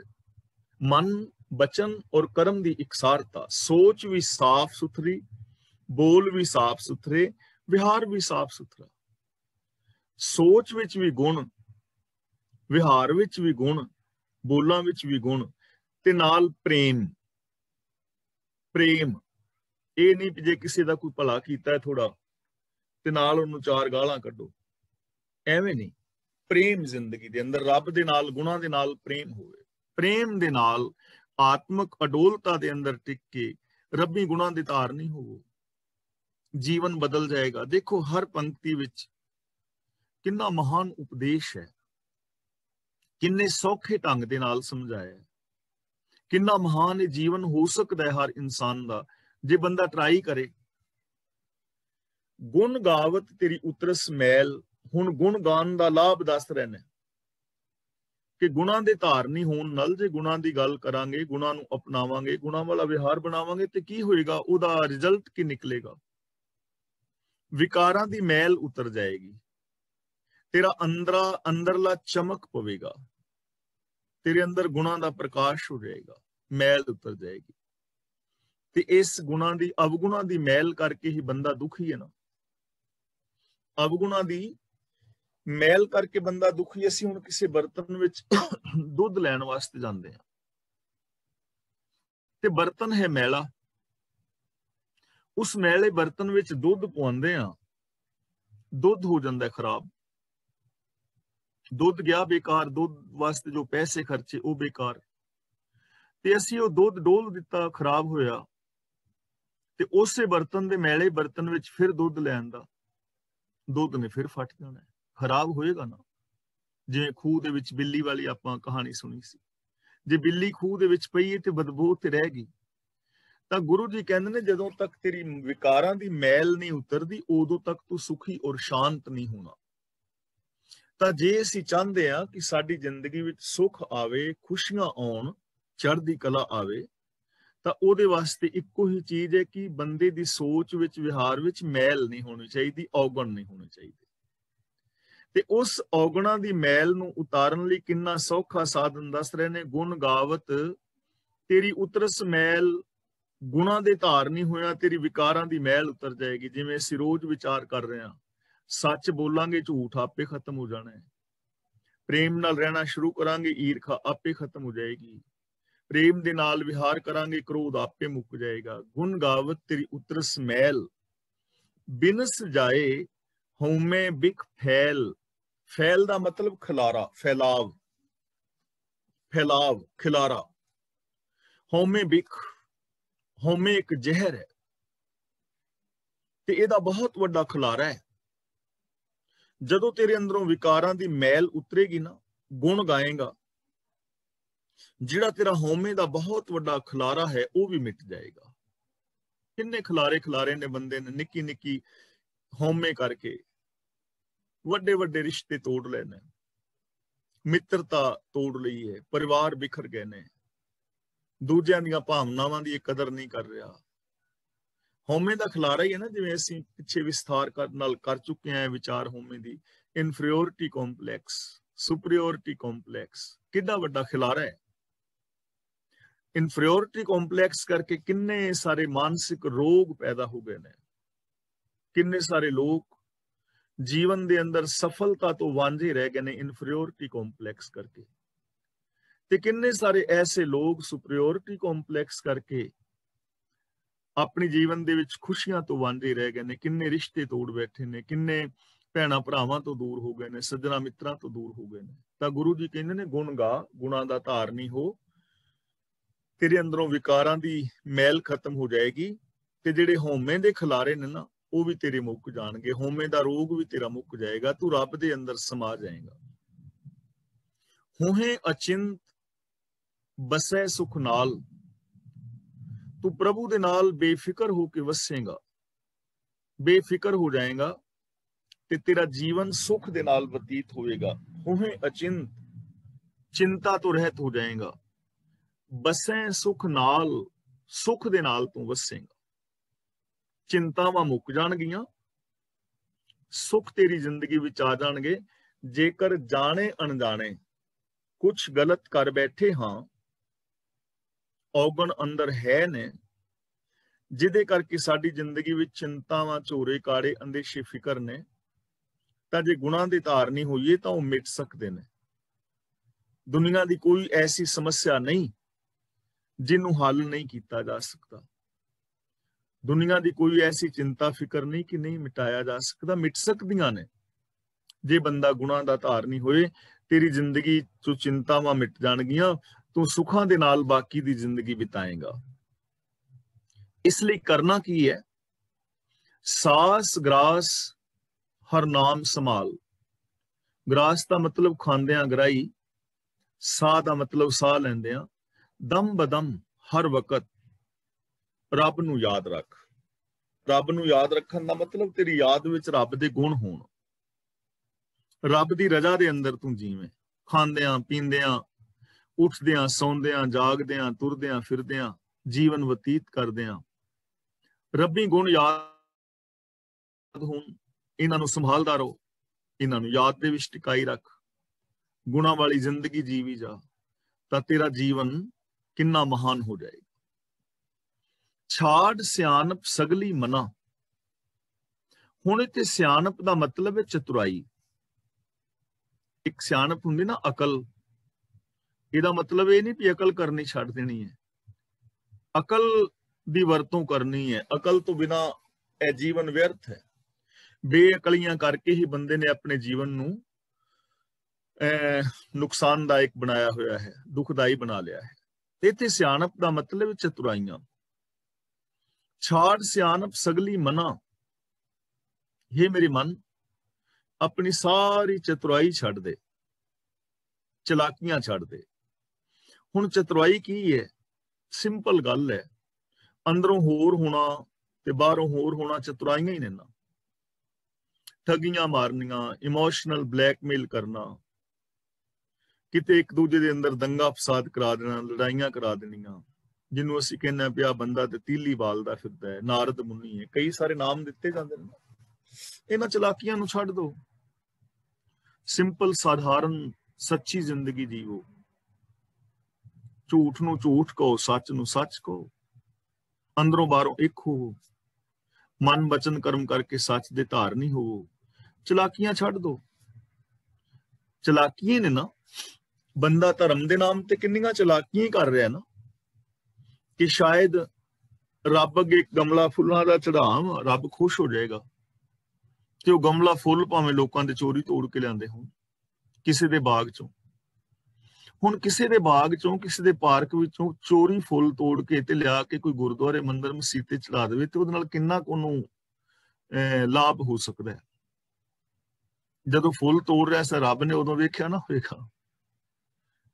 ਜੇ ਹੁਣ ਕੋਈ ਕਵੇ ਕਿ ਮੈਂ ਦਾਨ ਦੇ ਦਿਆਂ ਤੇ ਦਾਨ ਦੇ ਕੇ ਰੱਬ ਨੂੰ ਖੁਸ਼ ਕਰ ਲਵਾਂ, ਤੇ ਲੋਕਾਂ ਦੇ ਵਿੱਚ ਤਾਂ ਨਾਮ ਮਸ਼ਹੂਰ ਕਰ ਲਵੇਗਾ ਵੀ ਇਹਨੇ 10,000 20,000 ਜਾਂ ਲੱਖ 2 ਲੱਖ ਪਾਉਂਡ, ਕਰੋੜ 2 ਕਰੋੜ ਰੁਪਇਆ ਇੰਡੀਆ ਦਾ ਦਾਨ ਕੀਤਾ ਹੈ। ਲੇਕਿਨ ਰੱਬ ਨੂੰ ਤੇ ਪਤਾ ਨਾ ਵੀ ਠੱਗੀਆਂ ਵੀ ਮਾਰੀਆਂ ਨੇ। ਉਹ ਠੱਗੀਆਂ ਜਿਹੜੀਆਂ ਨੇ ਉਹ ਚਲਾਕੀ ਹੋ ਗਈ ਨਾ, ਵੀ ਠੱਗੀ ਮਾਰ ਕੇ, ਰਿਸ਼ਵਤ ਲੈ ਕੇ, 2 ਨੰਬਰ ਦੇ ਧੰਦੇ ਕਰਕੇ ਤੇ ਉਹਦੇ ਵਿੱਚੋਂ ਦਾਨ ਦੇ ਕੇ ਤੇ ਦਾਨੀ ਸਾਬਤ ਹੋਣਾ, ਇਹਨੂੰ ਕਹਿੰਦੇ ਨੇ ਚਲਾਕੀ। ਇਹਦਾ ਮਤਲਬ ਇਹ ਨਹੀਂ ਕਿ ਬੰਦਾ ਭਲੇ ਪਾਸੇ ਖਰਚੇ ਨਾ। ਗੱਲ ਇਹ ਹੈ ਕਿ ਉਹਦੀ ਕਮਾਈ ਦਾ ਜਿਹੜਾ ਸਾਧਨ ਨਾ ਉਹ ਸੱਚਾ ਸੁੱਚਾ ਹੋਣਾ ਚਾਹੀਦਾ, ਕਿਰਤ ਵੀ ਸੱਚੀ ਹੋਵੇ। ਕਿਰਤ ਸੱਚੀ ਨਹੀਂ ਤੇ ਦਾਨੀ ਬਣਿਆ ਫਿਰਦਾ ਹੈ। ਧਾਰਮਿਕ ਪਹਿਨਾਵਾ ਮੇਰੀ ਤਰ੍ਹਾਂ ਪਹਿਨਿਆ ਹੈ, ਪਰ ਧਰਮ ਵਾਲੀ ਜ਼ਿੰਦਗੀ ਦੇ ਵਿੱਚ ਕੋਈ ਗੱਲ ਨਹੀਂ, ਨਾ ਬੋਲ ਬਾਣੀ ਨਾ ਵਿਹਾਰ, ਇਹਨੂੰ ਚਲਾਕੀਆਂ ਕਹਿੰਦੇ ਨੇ। ਤਾਂ ਇਹ ਚਲਾਕੀਆਂ ਛੱਡ, ਸਾਧ ਸੰਗ ਪਾਵੇਂ ਸੱਚ ਧਨਾ। ਗੁਰੂ ਦੇ ਚਰਨਾਂ ਦੀ ਸ਼ਰਨ ਲੈ। ਸਾਧ ਸੰਗ ਦਾ ਮਤਲਬ ਗੁਰੂ ਦੀ ਸ਼ਰਨ, ਪਾਵੇਂ ਦਾ ਮਤਲਬ ਪਾ ਲਵੇਂਗਾ, ਸੱਚ ਧਨਾ ਦਾ ਮਤਲਬ ਸੱਚ ਰੂਪੀ ਧਨ। ਜੇ ਤੂੰ ਗੁਰੂ ਦੇ ਚਰਨਾਂ ਦੀ ਸ਼ਰਨ ਲਵੇਂ ਤਾਂ ਤੈਨੂੰ ਸੱਚ ਰੂਪੀ ਧਨ ਮਿਲ ਜਾਏਗਾ। ਮਨ ਬਚਨ ਕਰਮ ਕਰਕੇ ਸੱਚਾ ਹੋ ਜਾਏਗਾ, ਸਚਿਆਰ ਹੋ ਜਾਏਗਾ, ਤੈਨੂੰ ਰੱਬ ਮਿਲ ਜਾਏਗਾ, ਤੂੰ ਰੱਬ ਦੇ ਅੰਦਰ ਸਮਾ ਜਾਏਗਾ, ਸੱਚ ਦੀ ਪ੍ਰਾਪਤੀ ਹੋ ਜਾਏਗੀ, ਉੱਚਾ ਆਚਰਨ, ਉੱਚਾ ਆਦਰਸ਼ ਮਿਲ ਜਾਏਗਾ। ਕਿਵੇਂ? ਸਾਧ ਸੰਗ, ਗੁਰੂ ਦੀ ਸ਼ਰਨ ਵਿੱਚ ਜਾਣਾ। ਆਪਣੀਆਂ ਚਲਾਕੀਆਂ ਛੱਡ ਦੇ, ਗੁਰੂ ਦੀ ਮੱਤ ਦਾ ਧਾਰਨੀ ਹੋ। ਜੇ ਅਸੀਂ ਸੌਖੇ ਸ਼ਬਦਾਂ ਵਿੱਚ ਕਹੀਏ ਤਾਂ ਆਪਣੀ ਮੱਤ ਛੱਡ ਕੇ ਗੁਰਬਾਣੀ ਮੁਤਾਬਕ ਜ਼ਿੰਦਗੀ ਜੀਣਾ ਸ਼ੁਰੂ ਕਰ ਦਿਓ। ਸੱਚਾਈ ਜ਼ਿੰਦਗੀ ਵਿੱਚ ਆ ਜਾਏਗੀ। ਜਿਵੇਂ 6 ਕਰਮ ਨੇ, ਸੱਚ ਨੂੰ ਬੇਸ ਬਣਾ ਕੇ ਕਰਨਾ ਸ਼ੁਰੂ ਕਰ ਦਿਓ, ਜੀਵਨ ਵਿੱਚ ਸੱਚਾਈ ਆ ਜਾਏਗੀ, ਜੀਵਨ ਸੌਖਾ ਹੋ ਜਾਏਗਾ, ਝਗੜੇ ਝਾਂਜੇ ਮਿਟ ਜਾਣਗੇ, ਕਲ ਕਲੇਸ਼ ਖਤਮ ਹੋ ਜਾਣ। ਹਰ ਪੂੰਜੀ ਸੰਚ ਕਰੋ ਵਿਵਹਾਰ। ਰੱਬ ਦੇ ਗੁਣਾਂ ਦੀ ਪੂੰਜੀ ਇਕੱਠੀ ਕਰ। ਹਰ ਪੂੰਜੀ, ਪੂੰਜੀ ਦਾ ਮਤਲਬ ਜੋ ਸੰਪਰਦਾ ਹੈ, ਪ੍ਰੋਪਰਟੀ ਹੈ, ਪੈਸਾ ਹੈ, ਉਹ ਇਕੱਠੀ ਕਰ, ਗੁਣਾਂ ਦੀ ਪੂੰਜੀ। ਹੁਣ ਦੇਖੋ, ਜ਼ਿੰਦਗੀ ਜੀਣ ਵਾਸਤੇ ਸਾਨੂੰ ਪੈਸਾ ਚਾਹੀਦਾ ਨਾ। ਜੇ ਕਿਸੇ ਰਿਸ਼ਤੇਦਾਰ ਨੇ ਸਾਡੇ ਘਰ ਆਉਣਾ ਹੈ ਤਾਂ ਵੀ ਸਾਨੂੰ ਪੈਸਾ ਚਾਹੀਦਾ ਚਾਹ ਪਾਣੀ ਪਿਆਉਣ ਲਈ। ਸਿੰਪਲ ਜੇ ਅਸੀਂ ਚਾਹ ਦਾ ਕੱਪ ਤੇ 2 ਬਿਸਕੁਟ ਵੀ ਦੇਵਾਂਗੇ ਤਾਂ ਵੀ ਉਹਦੇ ਵਾਸਤੇ ਮਿੱਠੇ ਪੱਤੀ ਲਈ, ਦੁੱਧ ਲਈ ਪੈਸਾ ਚਾਹੀਦਾ ਨਾ। ਤੇ ਜਿਹੜਾ ਸਾਡੇ ਕੋਲ ਮਿਲਣ ਆ ਰਿਹਾ ਉਹਨੂੰ ਵੀ ਪੈਸਾ ਚਾਹੀਦਾ, ਉਹਨੇ ਕਿਰਾਇਆ ਤੇ ਖਰਚ ਕੀ ਹੋਣਾ ਨਾ, ਕਾਰ ਤੇ ਮੋਟਰਸਾਈਕਲ ਸਕੂਟਰ ਤੇ ਜਾਂ ਜਿਵੇਂ ਵੀ ਆਏਗਾ ਖਰਚ ਕੇ ਆਏਗਾ ਨਾ। ਯਾਨੀ ਸਾਨੂੰ ਮਿਲਵਰਤਨ ਵਾਸਤੇ ਵੀ ਪੈਸਾ ਚਾਹੀਦਾ ਨਾ ਜ਼ਿੰਦਗੀ ਜੀਣ ਲਈ। ਜੇ ਪੈਸਾ ਨਹੀਂ ਤਾਂ ਜੀਵਨ ਕਿਵੇਂ ਜਾਏਗਾ। ਇਸੇ ਤਰ੍ਹਾਂ ਜਿਵੇਂ ਬਾਹਰੀ ਜ਼ਿੰਦਗੀ ਵਾਸਤੇ ਪੈਸਾ ਚਾਹੀਦਾ ਨਾ, ਤਾਂ ਆਤਮਿਕ ਜੀਵਨ ਵਾਸਤੇ ਵੀ ਸਾਡੇ ਕੋਲ ਇੱਕ ਪੂੰਜੀ ਹੈ। ਕਈਆਂ ਨੇ ਪੂੰਜੀ ਇਕੱਠੀ ਕੀਤੀ ਹੈ ਲੋਭ ਦੀ, ਮੋਹ ਦੀ, ਹੰਕਾਰ ਦੀ, ਕ੍ਰੋਧ ਦੀ, ਪੰਡਾ ਬੰਨੀ ਫਿਰਦੇ ਨੇ। ਕਈਆਂ ਨੇ ਕਰਮ ਕਾਂਡਾਂ ਦੀ ਪੂੰਜੀ ਬੜੀ ਇਕੱਠੀ ਕੀਤੀ ਹੈ, ਵਰਤ ਨੇ, ਨਰਾਤੇ ਨੇ, ਸਰਾਧ ਨੇ, ਪੀਰਾਂ ਦੀ ਪੂਜਾ, ਕਿਤੇ ਉਹ ਸੱਤੋ ਪੀਰ ਤੇ ਸ਼ਰਾਬ ਚੜਾਉਂਦੇ ਫਿਰਦੇ ਨੇ, ਕਿਤੇ 9 ਵਜੇ ਪੀਰ ਦੇ ਉੱਤੇ ਘੜੀਆਂ ਤੇ ਕਿਤੇ ਜਹਾਜ਼। ਕਿੰਨੀ ਪੂੰਜੀ ਇਕੱਠੀ ਕੀਤੀ, ਵਰਤ ਨਰਾਤੇ ਸਰਾਧ, ਕਿੰਨੇ ਜਪ ਤਪ ਸੰਜਮ, ਮਾਲਾ ਮੂਲਾ ਫੇਰਨੀਆਂ, ਸਮਾਧੀਆਂ ਸਮੂਧੀਆਂ, ਕਿੰਨਾ ਕੁਛ ਇਕੱਠਾ ਕਰੀ ਫਿਰਦੇ ਲੋਕ। ਲੇਕਿਨ ਕੁਛ ਉਹ ਨੇ ਜਿਨ੍ਹਾਂ ਨੇ ਸੱਚ ਦੀ ਪੂੰਜੀ ਇਕੱਠੀ ਕੀਤੀ ਹੈ। ਸਤ, ਸੰਤੋਖ, ਦਇਆ, ਧਰਮ, ਧੀਰਜ, ਗਿਆਨ, ਵਿਰਾਗ, ਨਿਮਾਨਤਾ, ਸੇਵਾ, ਸਿਮਰਨ, ਪ੍ਰੇਮ, ਕੁਰਬਾਨੀ ਦੇ ਸ਼ੁਭ ਜਜ਼ਬੇ, ਜੋ ਰੱਬ ਦੀ ਰਜ਼ਾ ਵਿੱਚ ਤੁਰਦੇ ਨੇ। ਤਾਂ ਗੁਰੂ ਜੀ ਕਹਿੰਦੇ ਨੇ ਰੱਬੀ ਗੁਣਾਂ ਦੀ ਪੂੰਜੀ ਇਕੱਠੀ ਕਰ ਔਰ ਵਿਵਹਾਰ ਕਰ, ਵਰਤੋਂ ਵਿੱਚ ਲਿਆ। ਰੱਬ ਦੇ ਗੁਣਾਂ ਨੂੰ ਬੇਸ ਬਣਾ ਕੇ ਆਪਣੇ ਜੀਵਨ ਦੀ ਵਰਤੋਂ ਵਿਹਾਰ ਬਣਾ। ਫਿਰ ਕੀ ਹੋਏਗਾ? ਇਹਾਂ ਸੁਖ ਦਰਗਾਹ ਜੈਕਾਰ। ਇਹਾਂ ਦਾ ਮਤਲਬ ਇੱਥੇ, ਜਿਸ ਜਗ੍ਹਾ ਤੇ ਤੂੰ ਹੁਣ ਹੈ ਐਟ ਪ੍ਰੈਜ਼ੈਂਟ। ਦਰਗਾਹ ਜੈਕਾਰ ਦਾ ਮਤਲਬ ਸਾਰੇ ਸੰਸਾਰ ਦੇ ਅੰਦਰ ਤੇਰੀ ਜੈ ਜੈਕਾਰ ਹੋਏਗੀ, ਤੈਨੂੰ ਮਾਣ ਮਿਲੇਗਾ। ਜਿੱਥੇ ਵੀ ਜਾਏਗਾ ਉੱਥੇ ਤੈਨੂੰ ਮਾਣ ਮਿਲੇਗਾ। ਸੱਚੇ ਮਾਰਗ ਚੱਲਦਿਆਂ ਉਸਤਤ ਕਰੇ ਜਹਾਨ। ਜਿੱਥੇ ਵੀ ਜਾਏਗਾ ਉੱਥੇ ਮਾਣ ਮਿਲੇਗਾ, ਉੱਥੇ ਸਤਕਾਰ ਮਿਲੇਗਾ। ਰੇ ਰੇ ਦਰਗਾਹ ਕਹਿ ਨਾ ਕੋ, ਆਓ ਬੈਠ ਆਦਰ ਸ਼ੁਭ ਦੇਉ। ਚੰਗੇ ਬੰਦੇ ਨੂੰ ਕੋਈ ਵੀ ਨਿਰਾਦਰ ਨਹੀਂ ਕਰਦਾ, ਤੇ ਜੇ ਬਾਈ ਦੀ ਵੇ ਚੰਗੇ ਬੰਦੇ ਦਾ ਕੋਈ ਨਿਰਾਦਰ ਕਰ ਵੀ ਦੇ ਨਾ, ਕਈ ਸਿਰ ਫਿਰੇ ਹੁੰਦੇ ਨੇ, ਤੇ ਫਿਰ ਚੰਗੇ ਬੰਦੇ ਤੋਂ ਦੂਜੇ ਲੋਕ ਮੁਆਫੀਆਂ ਮੰਗਦੇ ਨੇ, ਭਾਈ ਸਾਹਿਬ ਸਾਨੂੰ ਮੁਆਫ ਕਰ ਦਿਓ ਵੀਰ, ਇਹ ਪਾਗਲ ਹੈਗਾ, ਇਹਨੂੰ ਪਤਾ ਨਹੀਂ। ਕਿੰਨਾ ਲੋਕੀ ਲਾਹਨਤਾਂ ਪਾਉਂਦੇ ਨੇ। ਤਾਂ ਇਸ ਤਰ੍ਹਾਂ ਗੁਰੂ ਜੀ ਕਹਿੰਦੇ ਨੇ ਜੇ ਤੂੰ ਰੱਬੀ ਗੁਣਾਂ ਦੀ ਪੂੰਜੀ ਇਕੱਠੀ ਕਰੇ, ਗੁਣਾਂ ਵਾਲੀ ਜ਼ਿੰਦਗੀ ਜੀਵੇਂ, ਤਾਂ ਤੈਨੂੰ ਮਾਣ ਮਿਲੇਗਾ, ਸਤਕਾਰ ਮਿਲੇਗਾ, ਸੁਖ ਮਿਲੇਗਾ। ਸਰਬ ਨਿਰੰਤਰ ਏਕੋ ਦੇਖ। ਏਕੋ ਦੇਖ ਦਾ ਮਤਲਬ ਇੱਕ ਨੂੰ ਵੇਖ। ਸਭ ਜੀਵਾਂ ਦੇ ਅੰਦਰ ਇੱਕ ਅਕਾਲ ਪੁਰਖ ਨੂੰ ਵੇਖ ਲਗਾਤਾਰ। ਨਿਰੰਤਰ ਦਾ ਮਤਲਬ ਕੰਟੀਨਿਊ। ਸਰਬ ਦਾ ਮਤਲਬ ਹਰ ਥਾਂ ਤੇ, ਹਰ ਥਾਂ ਤੇ ਇੱਕ ਨੂੰ ਵੇਖ, ਕਿਉਂਕਿ ਇੱਕੋ ਹੀ ਪਸਰਿਆ ਹੋਇਆ ਹੈ। ਜੋ ਦਿਸੈ ਸੋ ਤੇਰਾ ਰੂਪ। ਸਾਰਿਆਂ ਦੇ ਅੰਦਰ ਰੱਬ ਦੀ ਜੋਤ ਨੂੰ ਵੇਖ। ਸਭ ਮੈਂ ਜੋਤ ਜੋਤ ਹੈ ਸੋਏ, ਸਭੇ ਘਟ ਰਾਮ ਬੋਲੇ। ਦੇਖੋ ਆਪਾਂ ਇਹ ਵਿਚਾਰ ਰੋਜ਼ ਕਰ ਰਹੇ ਹਾਂ ਕਿ ਸਾਰਿਆਂ ਦੇ ਅੰਦਰ ਰੱਬ ਨੂੰ ਵੇਖਣਾ, ਸਭ ਮੈਂ ਜੋਤ ਜੋਤ ਹੈ ਸੋਏ। ਇਹ ਪੰਕਤੀ ਸਾਨੂੰ ਯਾਦ ਤਾਂ ਸਾਰਿਆਂ ਵੀਰਾਂ ਭੈਣਾਂ ਨੂੰ ਹੈ, ਅਰਥਾਂ ਦਾ ਵੀ ਪਤਾ ਹੈ, ਪਰ ਹੁਣ ਰੱਬ ਵਰਗਾ ਪਿਆਰ ਔਰ ਵਿਹਾਰ ਕਿੰਨੇ ਕੁ ਲੋਕ ਕਰ ਰਹੇ ਨੇ, ਇਹ ਹਰ ਇੱਕ ਨੂੰ ਆਪਣਾ ਪਤਾ ਹੈ। ਭਾਈ ਮੈਨੂੰ ਆਪਣਾ ਪਤਾ ਹੈ, ਤੁਹਾਨੂੰ ਆਪਣਾ ਪਤਾ ਹੈ। ਮੈਂ ਤੁਹਾਡੇ ਬਾਰੇ ਨਹੀਂ ਨਾ ਕੁਝ ਕਹਿ ਸਕਦਾ ਵੀ ਤੁਸੀਂ ਇਹੋ ਜਿਹਾ ਵਿਹਾਰ ਨਹੀਂ ਕਰਦੇ, ਮੈਨੂੰ ਕੀ ਪਤਾ ਤੁਸੀਂ ਕਰਦੇ ਹੋ। ਤੇ ਮੈਂ ਇਹ ਵੀ ਨਹੀਂ ਕਹਿ ਸਕਦਾ ਕਿ ਤੁਸੀਂ ਕਰਦੇ ਹੋ ਸਕਦਾ ਨਾ ਕਰਦੇ ਹੋ, ਇਹੀ ਹਾਲ ਮੇਰਾ ਹੈ। ਤੁਸੀਂ ਮੈਨੂੰ ਇਹ ਨਹੀਂ ਨਾ ਕਹਿ ਸਕਦੇ ਕਿ ਮੈਂ ਰੱਬ ਵਰਗਾ ਪਿਆਰ ਵਿਹਾਰ ਸਾਰਿਆਂ ਨਾਲ ਕਰਨਾ, ਹੋ ਸਕਦਾ ਮੈਂ ਨਾ ਕਰਦਾ। ਇਸ ਲਈ ਜ਼ਰੂਰਤ ਹੈ ਉਸ ਦੇਖਣ ਦੀ, ਵਿਹਾਰ ਚੇਂਜ ਕਰਨ ਦੀ। ਇਹ ਚੀਜ਼ਾਂ ਬਿਹੇਵੀਅਰ ਦੇ ਵਿੱਚ ਲਿਆਉਣੀਆਂ ਨੇ, ਇੰਪਲੀਮੈਂਟ ਕਰਨਾ ਹੈ। ਹਰ ਥਾਂ ਦੇ ਉੱਤੇ ਇੱਕ ਨੂੰ ਵੇਖ, ਤੇ ਜਿਹੜਾ ਇੱਕ ਨੂੰ ਵੇਖੇਗਾ ਨਾ, ਉਹ ਸਭ ਤੋਂ ਪਹਿਲਾਂ ਤੇ ਆਪਣੇ ਆਪ ਦੇ ਨਾਲ ਇੱਕ ਹੋਏਗਾ, ਅੰਦਰੋਂ ਬਾਹਰੋਂ ਇੱਕ ਹੋਏਗਾ। ਤੇ ਦੂਜਾ ਫਿਰ ਉਹਦੇ ਅੰਦਰ ਦੁਈ ਦਵੈਤ ਨਹੀਂ ਰਹੇਗਾ, ਉਹ ਵਿਹਾਰ ਸਾਰਿਆਂ ਦੇ ਨਾਲ ਇੱਕ ਕਰੇਗਾ, ਉਹਦਾ ਨਜ਼ਰੀਆ ਇੱਕ ਹੋਏਗਾ, ਉਹਦੇ ਬੋਲ ਇੱਕ ਹੋਣਗੇ। ਤੇ ਜੇ ਦੁਨੀਆ ਦਾ ਹਰ ਇਨਸਾਨ ਐਵੇਂ ਜੀਣਾ ਸ਼ੁਰੂ ਕਰ ਦੇਵੇ ਨਾ, ਤੇ ਸਾਡੀਆਂ ਸੀਮਾਵਾਂ ਦੇ ਝਗੜੇ ਦੂਜੇ ਤੀਜੇ ਸਾਰੇ ਮੁੱਕ ਸਕਦੇ ਨੇ। ਪਰ ਐਵੇਂ ਕਰੇਗਾ ਕੌਣ? ਕਹੋ ਨਾਨਕ ਜਾ ਕੇ ਮਸਤਕ ਲੇਖ। ਜਿਹਦੇ ਮਸਤਕ ਤੇ ਲੇਖ ਲਿਖੇ ਨੇ। ਹੁਣ ਮਸਤਕ ਦਾ ਮਤਲਬ ਸੋਚ, ਤੇ ਲੇਖ ਦਾ ਮਤਲਬ ਹੁਕਮ। ਜਿਨੇ ਆਪਣੇ ਮਸਤਕ ਦੇ ਅੰਦਰ, ਜਿਨੇ ਆਪਣੀ ਸੋਚ ਦੇ ਅੰਦਰ ਇਹ ਲੇਖ ਲਿਖ ਲੈਣੇ।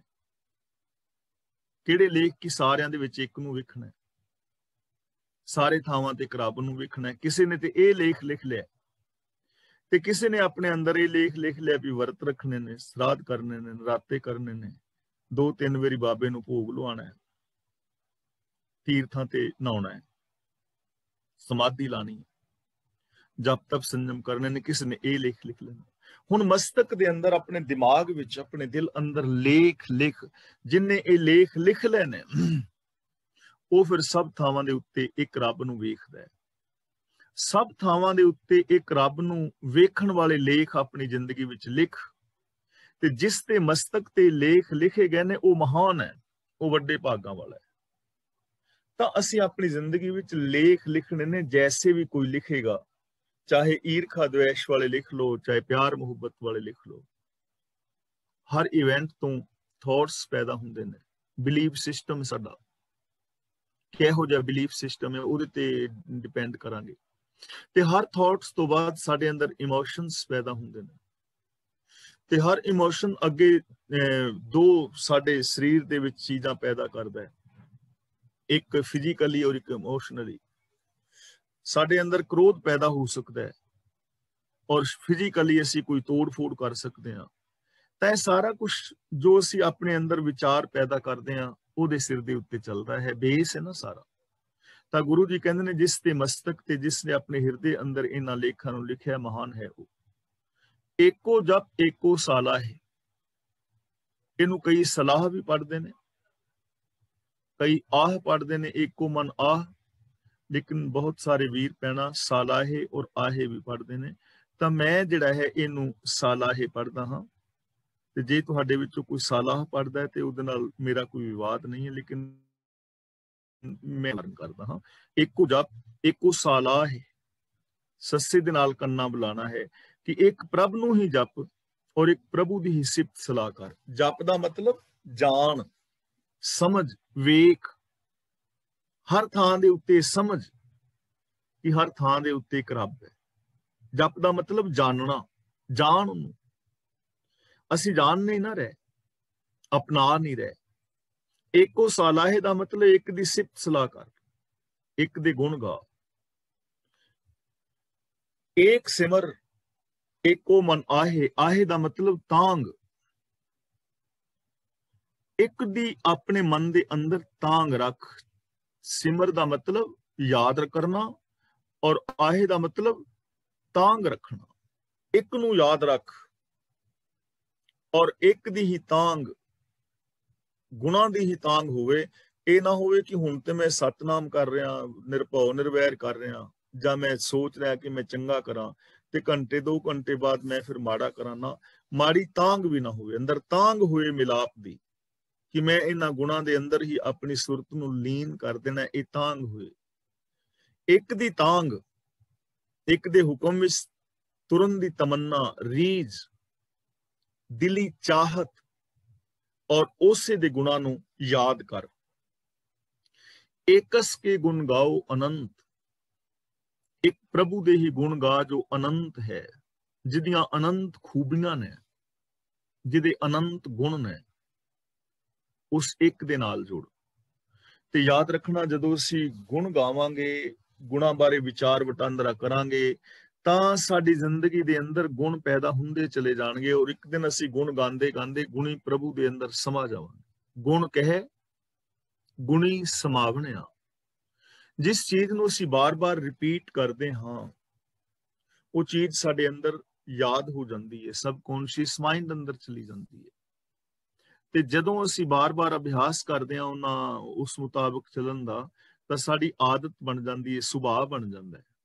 ਤਾਂ ਜੇ ਅਸੀਂ ਰੱਬੀ ਗੁਣਾਂ ਦੀ ਗੱਲ ਕਰੀਏ, ਗੁਣਾਂ ਬਾਰੇ ਬੋਲੀਏ, ਗੁਣਾਂ ਵਾਲਾ ਵਿਹਾਰ ਕਰਨ ਦੀ ਮਤਲਬ ਪ੍ਰੈਕਟਿਸ ਕਰੀਏ, ਤਾਂ ਇੱਕ ਦਿਨ ਆਏਗਾ ਜਦੋਂ ਸਾਡੇ ਅੰਦਰ ਕੇਵਲ ਔਰ ਕੇਵਲ ਗੁਣ ਹੀ ਗੁਣ ਰਹਿ ਜਾਣਗੇ।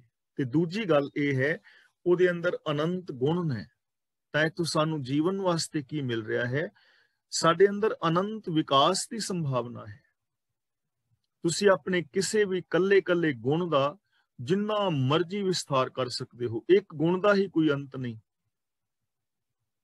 जिवें हुण कंप्यूटर है, तो देखो कंप्यूटर दे विच किन्ने सारे कोर्स ने, एक ही कोर्स नूं जे करी जाओ तो उहदा ही कोई अंत नहीं, उहदे विच जिन्ना मर्जी ज्ञान हासिल करी जाओ। फिजिक्स है, कैमिस्ट्री है, मैथ है, इतिहास है, धर्म की दुनिया है, परिवारक दुनिया है, समाजिक दुनिया है, साइंस की दुनिया है, जां अपने आ छोटे मोटे काम ने, सब्जी भाजी है, ਰਹਿਣ ਸਹਿਣ ਹੈ, ਬੋਲ ਚਾਲ ਹੈ, ਕਿਸੇ ਵੀ ਗੁਣ ਨੂੰ ਜਿੰਨਾ ਮਰਜ਼ੀ ਵਧਾ ਲਓ, ਕੋਈ ਅੰਤ ਥੋੜਾ ਉਹਦਾ। ਇੱਕ ਇੱਕ ਗੁਣ ਦਾ ਹੀ ਅੰਤ ਨਹੀਂ ਹੈ। ਤੇ ਫਿਰ ਅਨੰਤ ਗੁਣ ਨੇ, ਯਾਨੀ ਸਾਡੇ ਅੰਦਰ ਅਨੰਤ ਵਿਕਾਸ ਦੀ ਸੰਭਾਵਨਾ ਹੈ। ਜਦੋਂ ਗੁਣਾਂ ਦੀ ਤਾਂਘ ਕਰਾਂਗੇ, ਇੱਕ ਦੇ ਨਾਲ ਜੁੜਾਂਗੇ, ਤਾਂ ਅਸੀਂ ਇੱਕ ਦੇ ਅੰਦਰ ਸਮਾ ਜਾਵਾਂਗੇ। ਮਨ ਤਨ ਜਾਪ ਏਕ ਭਗਵੰਤ, ਮਨ ਵਿੱਚ ਵੀ ਔਰ ਤਨ ਵਿੱਚ ਵੀ, ਮਨ ਕਰਕੇ ਤਨ ਕਰਕੇ ਇੱਕ ਪ੍ਰਭੂ ਨੂੰ ਜਾਣ, ਇੱਕ ਪ੍ਰਭੂ ਨੂੰ ਸਮਝ, ਇੱਕ ਪ੍ਰਭੂ ਦੇ ਗੁਣਾਂ ਨੂੰ ਗਾ, ਮਨ ਕਰਕੇ ਤਨ ਕਰਕੇ। ਯਾਨੀ ਮਨ ਦੇ ਅੰਦਰ ਵੀ ਰੱਬੀ ਸੋਚ ਹੋਵੇ, ਗੁਣਾਂ ਵਾਲੀ ਸੋਚ ਹੋਵੇ, ਔਰ ਤਨ ਰਾਹੀਂ ਵੀ ਬੰਦਾ ਗੁਣਾਂ ਵਾਲੇ ਕੰਮ ਕਰੇ। ਸਰੀਰਕ ਜੋ ਗਿਆਨ ਇੰਦਰੇ ਨੇ, ਇਹਨਾਂ ਦੀ ਵਰਤੋਂ ਵੀ ਗੁਣਾਂ ਵਾਲੀ ਕਰੇ। ਅੱਖਾਂ ਦੇ ਨਾਲ ਪਿਆਰ ਮੁਹੱਬਤ ਦੇ ਨਾਲ ਤੱਕੇ, ਅੱਖਾਂ ਨਾਲ ਹਰ ਇੱਕ ਦੇ ਅੰਦਰ ਰੱਬ ਦੀ ਜੋਤ ਤੱਕੇ, ਹਰ ਧੀ ਭੈਣ ਨੂੰ ਆਪਣੀ ਧੀ ਭੈਣ ਸਮਝੇ, ਕੰਨਾਂ ਦੇ ਨਾਲ ਸੱਚ ਸੁਣੇ, ਜ਼ਬਾਨ ਦੇ ਨਾਲ ਸੱਚੇ ਪਿਆਰੇ ਬੋਲ ਬੋਲੇ, ਹੱਥਾਂ ਦੇ ਨਾਲ ਦਸਾਂ ਨਵਾਂ ਦੀ ਧਰਮ ਦੀ ਕਿਰਤ ਕਮਾਈ ਕਰੇ ਸੱਚੀ, ਔਰ ਕਿਸੇ ਦਾ ਸਹਿਯੋਗ ਕਰੇ, ਪੈਰਾਂ ਦੇ ਨਾਲ ਸਿੱਧੇ ਚੰਗੇ ਰਾਹਾਂ ਤੇ ਤੁਰੇ, ਮਨ ਕਰਕੇ ਸੱਚਾ ਸੋਚੇ। ਇਸੇ ਨੂੰ ਕਹਿੰਦੇ ਨੇ ਮਨ ਤਨ ਜਾਪ ਏਕ ਭਗਵੰਤ। ਏਕੋ ਏਕ ਏਕ ਹਰ ਆਪ, ਗੁਰੂ ਪਾਤਸ਼ਾਹ ਜੀ ਕਹਿੰਦੇ ਨੇ ਸਭ ਥਾਈਂ ਪ੍ਰਭੂ ਆਪ ਇੱਕ ਹੀ ਇੱਕ ਹੈ। ਏਕੋ ਏਕ ਏਕ ਹਰ ਆਪ। ਏਕੋ ਏਕ ਦਾ ਮਤਲਬ ਇੱਕੋ ਇੱਕ, ਰੱਬ ਇੱਕੋ ਇੱਕ ਆਪ ਹੀ ਹੈ, ਇੱਕੋ ਇੱਕ ਆਪ ਹੈ। ਪੂਰਨ ਪੂਰ ਰਹਿਓ ਪ੍ਰਭ ਵਿਆਪ। ਵਿਆਪ ਦਾ ਮਤਲਬ ਵਿਆਪ ਰਿਹਾ ਹੈ, ਵਸ ਰਿਹਾ ਹੈ। ਸਭ ਜੀਵਾਂ ਦੇ ਅੰਦਰ ਉਹ ਆਪ ਹੀ ਵਸ ਰਿਹਾ ਹੈ, ਪੂਰਿਆ ਹੋਇਆ ਹੈ, ਹਰ ਇੱਕ ਦੇ ਅੰਦਰ ਵਸਿਆ ਹੋਇਆ ਹੈ, ਇੱਕੋ ਹੀ ਹੈ। ਜਿਵੇਂ ਇੱਕ ਸੋਨੇ ਤੋਂ ਹੀ ਕਈ ਗਹਿਣੇ ਬਣ ਗਏ ਨੇ, ਇੱਕ ਸੋਨੇ ਦੇ ਕਈ ਡਿਜ਼ਾਈਨ ਬਣ ਗਏ ਨੇ, ਪਰ ਹੈ ਉਹ ਸੋਨਾ ਹੀ ਹੈ। ਅਸੀਂ ਕਹਿ ਦਿੰਦੇ ਆ ਇਹ ਛਾਪ ਹੈ, ਇਹ ਛੱਲਾ ਹੈ, ਇਹ ਜੰਜੀਰੀ ਹੈ, ਇਹ ਚੂੜੀ ਹੈ, ਇਹ ਚੂੜੀ ਹੈ, ਇਹ ਕੜਾ ਹੈ, ਜਾਂ ਕੁਛ ਵੀ ਜਿੰਨੇ ਵੀ ਗਹਿਣੇ ਨੇ, ਪਰ ਹੈ ਤੇ ਸੋਨਾ ਹੀ ਨਾ। ਆਕਾਰ ਕਰਕੇ ਨਾਮ ਦਿੱਤਾ ਹੈ ਸੋਨਾ। ਇਸੇ ਤਰ੍ਹਾਂ ਰੱਬ ਸਾਰਿਆਂ ਦੇ ਵਿੱਚ ਪਰਿਪੂਰਨ ਹੈ। ਅਸੀਂ ਨਾਮ ਦਿੱਤੇ ਨੇ ਵੱਖਰੇ ਵੱਖਰੇ, ਪਹਿਚਾਨ ਵਾਸਤੇ, ਜ਼ਿੰਦਗੀ ਸੁਚਾਰੂ ਢੰਗ ਦੇ ਨਾਲ ਚੱਲੇ। ਨਾਮ ਦਿੱਤੇ ਨੇ ਸਮਝਣ ਵਾਸਤੇ, ਦੁਨੀਆ ਨੂੰ ਜੀਵਨ ਵਾਸਤੇ, ਜਿਸ ਕਰਕੇ ਅਸੀਂ ਜੋ ਚੀਜ਼ਾਂ ਯੂਜ਼ ਕਰਨੀਆਂ ਨੇ ਪਤਾ ਲੱਗੇ ਕਿ ਅਸੀਂ ਕੀ ਕਰ ਰਹੇ ਹਾਂ। ਨਿੰਮ, ਕਿੱਕਰ, ਪਿੱਪਲ ਵਗੈਰਾ ਨਾਮ ਦਿੱਤੇ ਨੇ ਆਪਣੀ ਸਹੂਲਤ ਵਾਸਤੇ। ਪਹਾੜ ਨੇ, ਨਦੀਆਂ ਨਾਲੇ ਨੇ, ਤਾਰੇ ਨੇ, ਚੰਦਰਮਾ ਨੇ, ਇਹ ਸਾਰੇ ਨਾਮ ਦਿੱਤੇ ਨੇ। ਰੱਬ ਨੂੰ ਵੀ ਬੰਦੇ ਨੇ ਨਾਮ ਦਿੱਤੇ ਨੇ। ਗੋਬਿੰਦ ਹੈ, ਗੋਪਾਲ ਹੈ, ਉਹਦੇ ਗੁਣਾ ਕਰਕੇ ਤਾਂ ਪਰਿਪੂਰਨ ਹੈ, ਵਿਆਪ ਰਿਹਾ ਹੈ। ਅਨਿਕ ਵਿਸਥਾਰ ਏਕ ਤੇ ਪੈ। ਵਿਸਥਾਰ ਦਾ ਮਤਲਬ ਖਿਲਾਰੇ। ਜਗਤ ਦੇ ਅਨੇਕਾਂ ਖਿਲਾਰੇ ਇੱਕ ਪ੍ਰਭੂ ਤੋਂ ਹੀ ਹੋਏ ਨੇ। ਇੱਕ ਪ੍ਰਭੂ ਤੋਂ ਹੀ ਖਿਲਾਰਾ ਖਿਲ ਰਿਹਾ ਹੈ, ਇੱਕ ਹੀ ਖਿਲ ਰਿਹਾ ਹੋਇਆ ਹੈ, ਇੱਕ ਹੀ ਪਸਰਿਆ ਹੋਇਆ ਹੈ। ਪੂਰੀ ਦੁਨੀਆ ਦੇ ਅੰਦਰ ਕਿੰਨੇ ਗਹਿਣੇ ਨੇ ਸੋਨੇ ਦੇ, ਕਿੰਨੇ ਸਾਰੇ ਸੁਨਿਆਰੇ ਵੀਰ ਨੇ ਜੋ ਉਹਦੇ ਗਹਿਣੇ ਬਣਾ ਰਹੇ ਨੇ, ਕਿੰਨੇ ਡਿਜ਼ਾਈਨ ਨੇ, ਚਾਹੇ ਉਹ ਇੰਡੀਆ ਹੈ ਜਾਂ ਪਾਕਿਸਤਾਨ ਹੈ ਜਾਂ ਰਸ਼ੀਆ, ਕੈਨੇਡਾ, ਅਮਰੀਕਾ ਹੈ, ਆਪਣੇ ਦੇਸ਼ ਨੇ। ਇਹਨਾਂ ਸਾਰੇ ਦੇਸ਼ਾਂ ਵਿੱਚ ਸੋਨਾ ਹੈ, ਸੋਨੇ ਦੇ ਗਹਿਣੇ ਨੇ। ਇਹ ਥੋੜੀ ਹੁਣ ਦੂਜੇ ਦੇਸ਼ ਵਿੱਚ ਜਾ ਕੇ ਸੋਨਾ ਬਦਲ ਗਿਆ। ਸੋਨਾ ਤੇ ਸੋਨਾ ਹੀ ਹੈ। ਹਾਂ, ਇਹ ਗੱਲ ਵੱਖਰੀ ਵੀ ਕੋਈ ਸੋਨੇ ਵਿੱਚ ਕੋਈ ਮਿਲਾਵਟ ਕਰ ਰਿਹਾ ਹੈ, ਉਹ ਇੱਕ ਵੱਖਰਾ ਟੌਪਿਕ ਹੈ। ਪਰ ਦੂਜੇ ਦੇਸ਼ ਵਿੱਚ ਜਾਣ ਨਾਲ ਸੋਨਾ ਥੋੜੀ, ਸੋਨਾ ਤਾਂ ਸੋਨਾ ਹੀ ਹੈ। ਕਿੰਨਾ ਖਿਲਾਰਾ ਹੈ। ਐਵੇਂ ਰੱਬ ਹੀ ਪਸਰਿਆ ਹੋਇਆ ਹੈ। ਇਹ ਅਨਿਕ ਵਿਸਥਾਰ ਜਿੰਨੇ ਵੀ ਖਿਲਾਰੇ ਨੇ, ਧਰਤੀ ਹੈ, ਚੰਦਰਮਾ ਹੈ, ਗ੍ਰਹਿ ਨਕਸ਼ਤਰ, ਤਾਰੇ ਸਿਆਰੇ ਸਿਤਾਰੇ ਨੇ, ਅਨੰਤ ਆਕਾਸ਼ ਗੰਗਾਵਾਂ ਨੇ, ਯੂਨੀਵਰਸ ਨੇ, ਕਈ ਮਿਲੀਅਨ ਟ੍ਰਿਲੀਅਨ ਲਾਈਟ ਈਅਰ ਤੱਕ, ਜਿੱਥੋਂ ਤੱਕ ਸਾਇੰਸ ਵੇਖ ਚੁੱਕੀ ਹੈ ਉਹਨੇ ਵੇਖਿਆ, ਪਰ ਉਸ ਤੋਂ ਅੱਗੇ ਫੈਲਿਆ ਹੋਇਆ ਹੈ, ਅੰਤ ਹੀ ਨਹੀਂ ਕੋਈ। ਇਹ ਸਾਰਾ ਇੱਕ ਦਾ ਹੀ ਖਿਲਾਰਾ ਹੈ, ਇੱਕ ਹੀ ਪਸਰਿਆ ਹੋਇਆ ਹੈ। ਏਕ ਅਰਾਧ ਪਰਾਚਿਤ ਗਏ। ਪਰਾਚਿਤ ਦਾ ਮਤਲਬ ਪਾਪ, ਗਏ ਦਾ ਮਤਲਬ ਚਲੇ ਜਾਂਦੇ ਨੇ, ਨਾਸ ਹੋ ਜਾਂਦੇ ਨੇ। ਏਕ ਅਰਾਧ ਦਾ ਮਤਲਬ ਇੱਕ ਨੂੰ ਯਾਦ ਕੀਤਿਆਂ, ਇੱਕ ਦੀ ਆਰਾਧਨਾ ਕੀਤਿਆਂ, ਇੱਕ ਨੂੰ ਆਪਣੇ ਸੁਰਤ ਵਿੱਚ ਵਸਾਇਆ, ਪਾਪ ਖਤਮ ਹੋ ਜਾਂਦੇ ਨੇ। ਜੇ ਇੱਕ ਨੂੰ ਅਸੀਂ ਸਿਮਰੀਏ, ਇੱਕ ਨੂੰ ਹਿਰਦੇ ਵਿੱਚ ਵਸਾਈਏ, ਅੰਦਰੋਂ ਬਾਹਰੋਂ ਇੱਕ ਹੋ ਜਾਈਏ, ਸਭ ਦੇ ਨਾਲ ਇੱਕ ਵਰਗਾ ਵਿਹਾਰ ਕਰੀਏ, ਹਰ ਥਾਂ ਦੇ ਉੱਤੇ ਪਸਰੇ ਹੋਏ ਰੱਬ ਨੂੰ ਵੇਖੀਏ, ਉਹਦੇ ਗੁਣਾਂ ਦੇ ਧਾਰਨੀ ਹੋਈਏ, ਤਾਂ ਸਾਰੇ ਪਾਪ ਚਲੇ ਜਾਣਗੇ। ਇੱਕ ਦੇ ਨਾਲ ਜੁੜਿਆ ਪਾਪ ਚਲੇ ਜਾਣਗੇ। ਹੁਣ ਪਾਪ ਇਹ ਹੈ ਨਾ ਕਿ ਮੈਂ ਆਪਣੇ ਵਾਸਤੇ ਹੋਰ ਸੋਚਣਾ, ਤੁਹਾਡੇ ਵਾਸਤੇ ਮਾੜਾ ਸੋਚਣਾ, ਤੇ ਪਾਪ ਹੋ ਗਿਆ। ਤੇ ਜੋ ਸੁੱਖ ਮੈਂ ਆਪਣੇ ਵਾਸਤੇ ਚਾਹਨਾ ਤੁਹਾਡੇ ਵਾਸਤੇ, ਤਾਂ ਫਿਰ ਪਾਪ ਨਹੀਂ ਨਾ, ਫਿਰ ਆਪੇ ਠੀਕ ਹੋ ਗਿਆ, ਪਾਪ ਚਲਾ ਗਿਆ, ਈਰਖਾ ਚਲੀ ਗਈ, ਵੈਰ ਵਿਰੋਧ ਖਤਮ ਹੋ ਗਏ। ਇੱਕ ਦੇ ਨਾਲ ਜੁੜਿਆ, ਇੱਕ ਰਜਾ ਦੇ ਵਿੱਚ ਜੀਵਿਆਂ, ਇੱਕ ਰੱਬ ਦੇ ਗੁਣ ਗਾਇਆਂ, ਜ਼ਿੰਦਗੀ ਦੇ ਅੰਦਰੋਂ ਪਾਪ ਚਲੇ ਜਾਂਦੇ ਨੇ। ਜੇ ਅਸੀਂ ਪਾਪ ਵਿਕਾਰ ਗਵਾਉਣਾ ਚਾਹੁੰਦੇ ਆ ਤਾਂ ਸਾਨੂੰ ਇੱਕ ਦੇ ਨਾਲ ਜੁੜਨਾ ਚਾਹੀਦਾ ਹੈ। ਮਨ ਤਨ ਅੰਤਰ ਏਕ ਪ੍ਰਭ ਰਾਤਾ, ਮਨ ਤਨ ਅੰਤਰ ਏਕ ਪ੍ਰਭ ਰਾਤਾ। ਰਾਤਾ ਦਾ ਮਤਲਬ ਰੱਤਾ ਹੋਇਆ, ਰਸਿਆ ਹੋਇਆ। ਜਿਸ ਮਨੁੱਖ ਦੇ ਮਨ ਔਰ ਸਰੀਰ ਦੇ ਅੰਦਰ ਇੱਕ ਪ੍ਰਭੂ ਪਰੋਤਾ ਹੋਇਆ ਹੈ, ਮਨ ਔਰ ਸਰੀਰ ਵਿੱਚ, ਯਾਨੀ ਜਿਸ ਦੀ ਸੋਚ ਦੇ ਅੰਦਰ ਵੀ ਰੱਬੀ ਗੁਣ ਨੇ ਔਰ ਜੋ ਸਰੀਰਕ ਤੌਰ ਤੇ ਵੀ ਰੱਬੀ ਗੁਣਾਂ ਦੀ ਵਰਤੋਂ ਕਰ ਰਿਹਾ ਹੈ, ਸਰੀਰਕ ਤੌਰ ਤੇ ਵੀ ਰੱਬੀ ਰਜਾ ਦੇ ਵਿੱਚ ਕਰਮ ਕਰ ਰਿਹਾ ਹੈ, ਮਨ ਬਚਨ ਕਰਮ ਕਰਕੇ ਜੋ ਜੁੜਿਆ ਹੋਇਆ ਹੈ। ਗੁਰ ਪ੍ਰਸਾਦ ਨਾਨਕ ਇੱਕ ਜਾਤਾ, ਗੁਰੂ ਦੀ ਕਿਰਪਾ ਦੇ ਨਾਲ ਉਹਨੇ ਇੱਕ ਪ੍ਰਭੂ ਨੂੰ ਪਛਾਣ ਲਿਆ ਹੈ ਕਿ ਸਭ ਥਾਵਾਂ ਤੇ ਇੱਕ ਹੀ ਹੈ, ਉਹਦੇ ਤੋਂ ਇਲਾਵਾ ਹੋਰ ਕੋਈ ਨਹੀਂ ਹੈ। ਉਹਨੇ ਉਹਦੀ ਪਹਿਚਾਣ ਕਰ ਲਈ ਹੈ। ਤਾਂ ਰੱਬ ਨੂੰ ਵੇਖਣਾ ਹੀ ਕਾਫੀ ਨਹੀਂ, ਰੱਬ ਦੀ ਪਛਾਣ ਹੋਣਾ ਵੀ ਬਹੁਤ ਜ਼ਰੂਰੀ ਹੈ।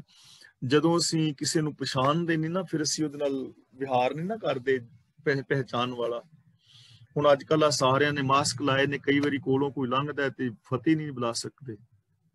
ਤੇ ਜੇ ਕਹੀਏ ਕੀ ਗੱਲ ਨਾਰਾਜ਼ ਤੇ ਆਖੀਦਾਰ ਪਛਾਣੇ ਨੇ, ਹੁਣ ਮਾਸਕ ਲਾਏਗਾ ਤੇ ਹੁਣ ਇੱਕ ਤੇ ਮਾਸਕ ਵੈਸੇ ਚੜਿਆ ਹੈ ਮੂੰਹ ਤੇ, ਇਹਦੇ ਨਾਲ ਤੇ ਫਿਰ ਵੀ ਥੋੜਾ ਬਹੁਤਾ ਪਤਾ ਲੱਗ ਜਾਂਦਾ ਹੈ। ਤੇ ਜਿਨ੍ਹਾਂ ਨੇ ਸੋਚ ਦੇ ਉੱਤੇ ਮਾਸਕ ਚੜਾਏ ਨੇ, ਕਾਮ ਕ੍ਰੋਧ ਦੇ, ਲੋਭ ਦੇ, ਇਨਸਾਨ ਨੂੰ ਪਛਾਣਨਾ ਹੀ ਮੁਸ਼ਕਲ ਹੈ ਨਾ। ਇਨਸਾਨੀਅਤ ਨੂੰ ਪਛਾਣਨਾ, ਰੱਬ ਨੂੰ ਪਛਾਣਨਾ, ਰੱਬ ਦੀ ਪਛਾਣ, ਉਹ ਰੱਬ ਦੇ ਰੂਪ ਦੇ ਅੰਦਰ ਹਰ ਇੱਕ ਨੂੰ ਪਹਿਚਾਣਦਾ, ਫਿਰ ਰੱਬ ਵਰਗਾ ਸਮਝਦਾ ਹੈ, ਰੱਬ ਵਰਗਾ ਵਿਹਾਰ ਕਰਦਾ ਹੈ। ਮਨ ਤਨ ਅੰਤਰ ਇੱਕ ਪ੍ਰਭ ਰਾਤਾ, ਜਿਨ੍ਹਾਂ ਦੇ ਮਨ ਤਨ ਦੇ ਅੰਦਰ ਇੱਕ ਪ੍ਰਭੂ ਦੀ ਪ੍ਰੀਤ ਹੈ, ਉਹਨਾਂ ਨੇ ਫਿਰ ਗੁਰੂ ਦੀ ਕਿਰਪਾ ਦੇ ਨਾਲ ਇੱਕ ਨੂੰ ਜਾਣ ਲਿਆ, ਇੱਕ ਨੂੰ ਪਛਾਣ ਲਿਆ। ਉਹਨਾਂ ਦਾ ਫਿਰ ਵਿਹਾਰ ਸਾਰਿਆਂ ਦੇ ਨਾਲ ਇੱਕ ਪ੍ਰਭੂ ਵਰਗਾ ਹੋ ਜਾਂਦਾ ਹੈ। ਤਾਂ ਦੇਖੋ, ਕੱਲੀ ਕੱਲੀ ਪੰਕਤੀ ਦੇ ਅੰਦਰ, ਕੱਲੀ ਕੱਲੀ ਗੁਰਬਾਣੀ ਦੀ ਪੰਕਤੀ ਰਾਹੀਂ ਸਾਨੂੰ ਕਿੰਨਾ ਵੱਡਾ ਜੀਵਨ ਦਾ ਆਦਰਸ਼ ਦਿੱਤਾ ਹੈ, ਕਿੰਨਾ ਵੱਡਾ ਆਚਰਨ ਦਿੱਤਾ ਹੈ, ਕਿੰਨੀ ਵੱਡੀ ਸੋਚ ਦੇ ਰਹੇ ਨੇ, ਕਿੰਨੇ ਸੌਖੇ ਢੰਗ ਦੇ ਨਾਲ ਸਾਨੂੰ ਰੱਬ ਵਰਗਾ ਬਣਨ ਦੀ ਪ੍ਰੇਰਨਾ ਦੇ ਰਹੇ ਨੇ। ਸਾਡਾ ਜੀਵਨ ਸੁਖੀ ਔਰ ਸ਼ਾਂਤ ਹੋ ਸਕਦਾ ਹੈ। ਕਿੰਨੀ ਸੁੰਦਰ, ਕਿੰਨੀ ਮਹਾਨ ਔਰ ਕਿੰਨੀ ਸੌਖੀ, ਮਤਲਬ ਕਿੰਨਾ ਇਹ ਪ੍ਰੇਰਨਾ ਐਡੀ ਵੱਡੀ ਔਰ ਕਿੰਨਾ ਸੌਖਾ ਢੰਗ, ਸੁਖੈਨ ਢੰਗ, ਕਿੰਨੇ ਸੌਖੇ ਢੰਗ ਦੇ ਨਾਲ ਸਾਡੀ ਜ਼ਿੰਦਗੀ ਦੇ ਅੰਦਰ ਖੁਸ਼ਹਾਲੀ ਆ ਸਕਦੀ ਹੈ। ਤੇ ਜੇ ਇੰਨਾ ਸੌਖਾ ਜੀਵਨ ਵੀ, ਇੰਨਾ ਸੌਖਾ ਰਾਸਤਾ ਵੀ ਬੰਦਾ ਨਾ ਅਪਣਾਏ ਤਾਂ ਫਿਰ ਬਦਕਿਸਮਤੀ ਕਿਹਾ ਜਾ ਸਕਦਾ ਹੈ। ਫਿਰ ਤਾਂ ਇਹ ਹੈ ਕਿ ਜਾਣ ਬੁੱਝ ਕੇ ਬੰਦਾ ਦੁਖੀ ਰਹਿਣਾ ਚਾਹ ਰਿਹਾ। ਫਿਰ ਬੰਦਾ ਜਵਾਬ ਦੇ ਰਿਹਾ ਕਿ ਮੈਂ ਇਹੋ ਜਿਹੀ ਜ਼ਿੰਦਗੀ ਚਾਹੁੰਦਾ ਹੀ ਨਹੀਂ, ਮੈਂ ਤੇ ਕਲੇਸ਼ ਵਿੱਚ ਹੀ ਜ਼ਿੰਦਗੀ ਜੀਣੀ ਹੈ, ਨਾ ਮੈਂ ਆਪ ਸੁਖੀ ਰਹਿਣਾ ਹੈ ਤੇ ਨਾ ਮੈਂ ਦੂਜਿਆਂ ਨੂੰ ਸੁਖੀ ਰਹਿਣ ਦੇਣਾ। ਹੁਣ ਜਿਹਨੇ ਟੀਚੇ ਹੀ ਬਣਾ ਲਿਆ ਭਾਈ, ਉਹਨੂੰ ਤਾਂ ਨਹੀਂ ਨਾ ਬਦਲ ਸਕਦੇ।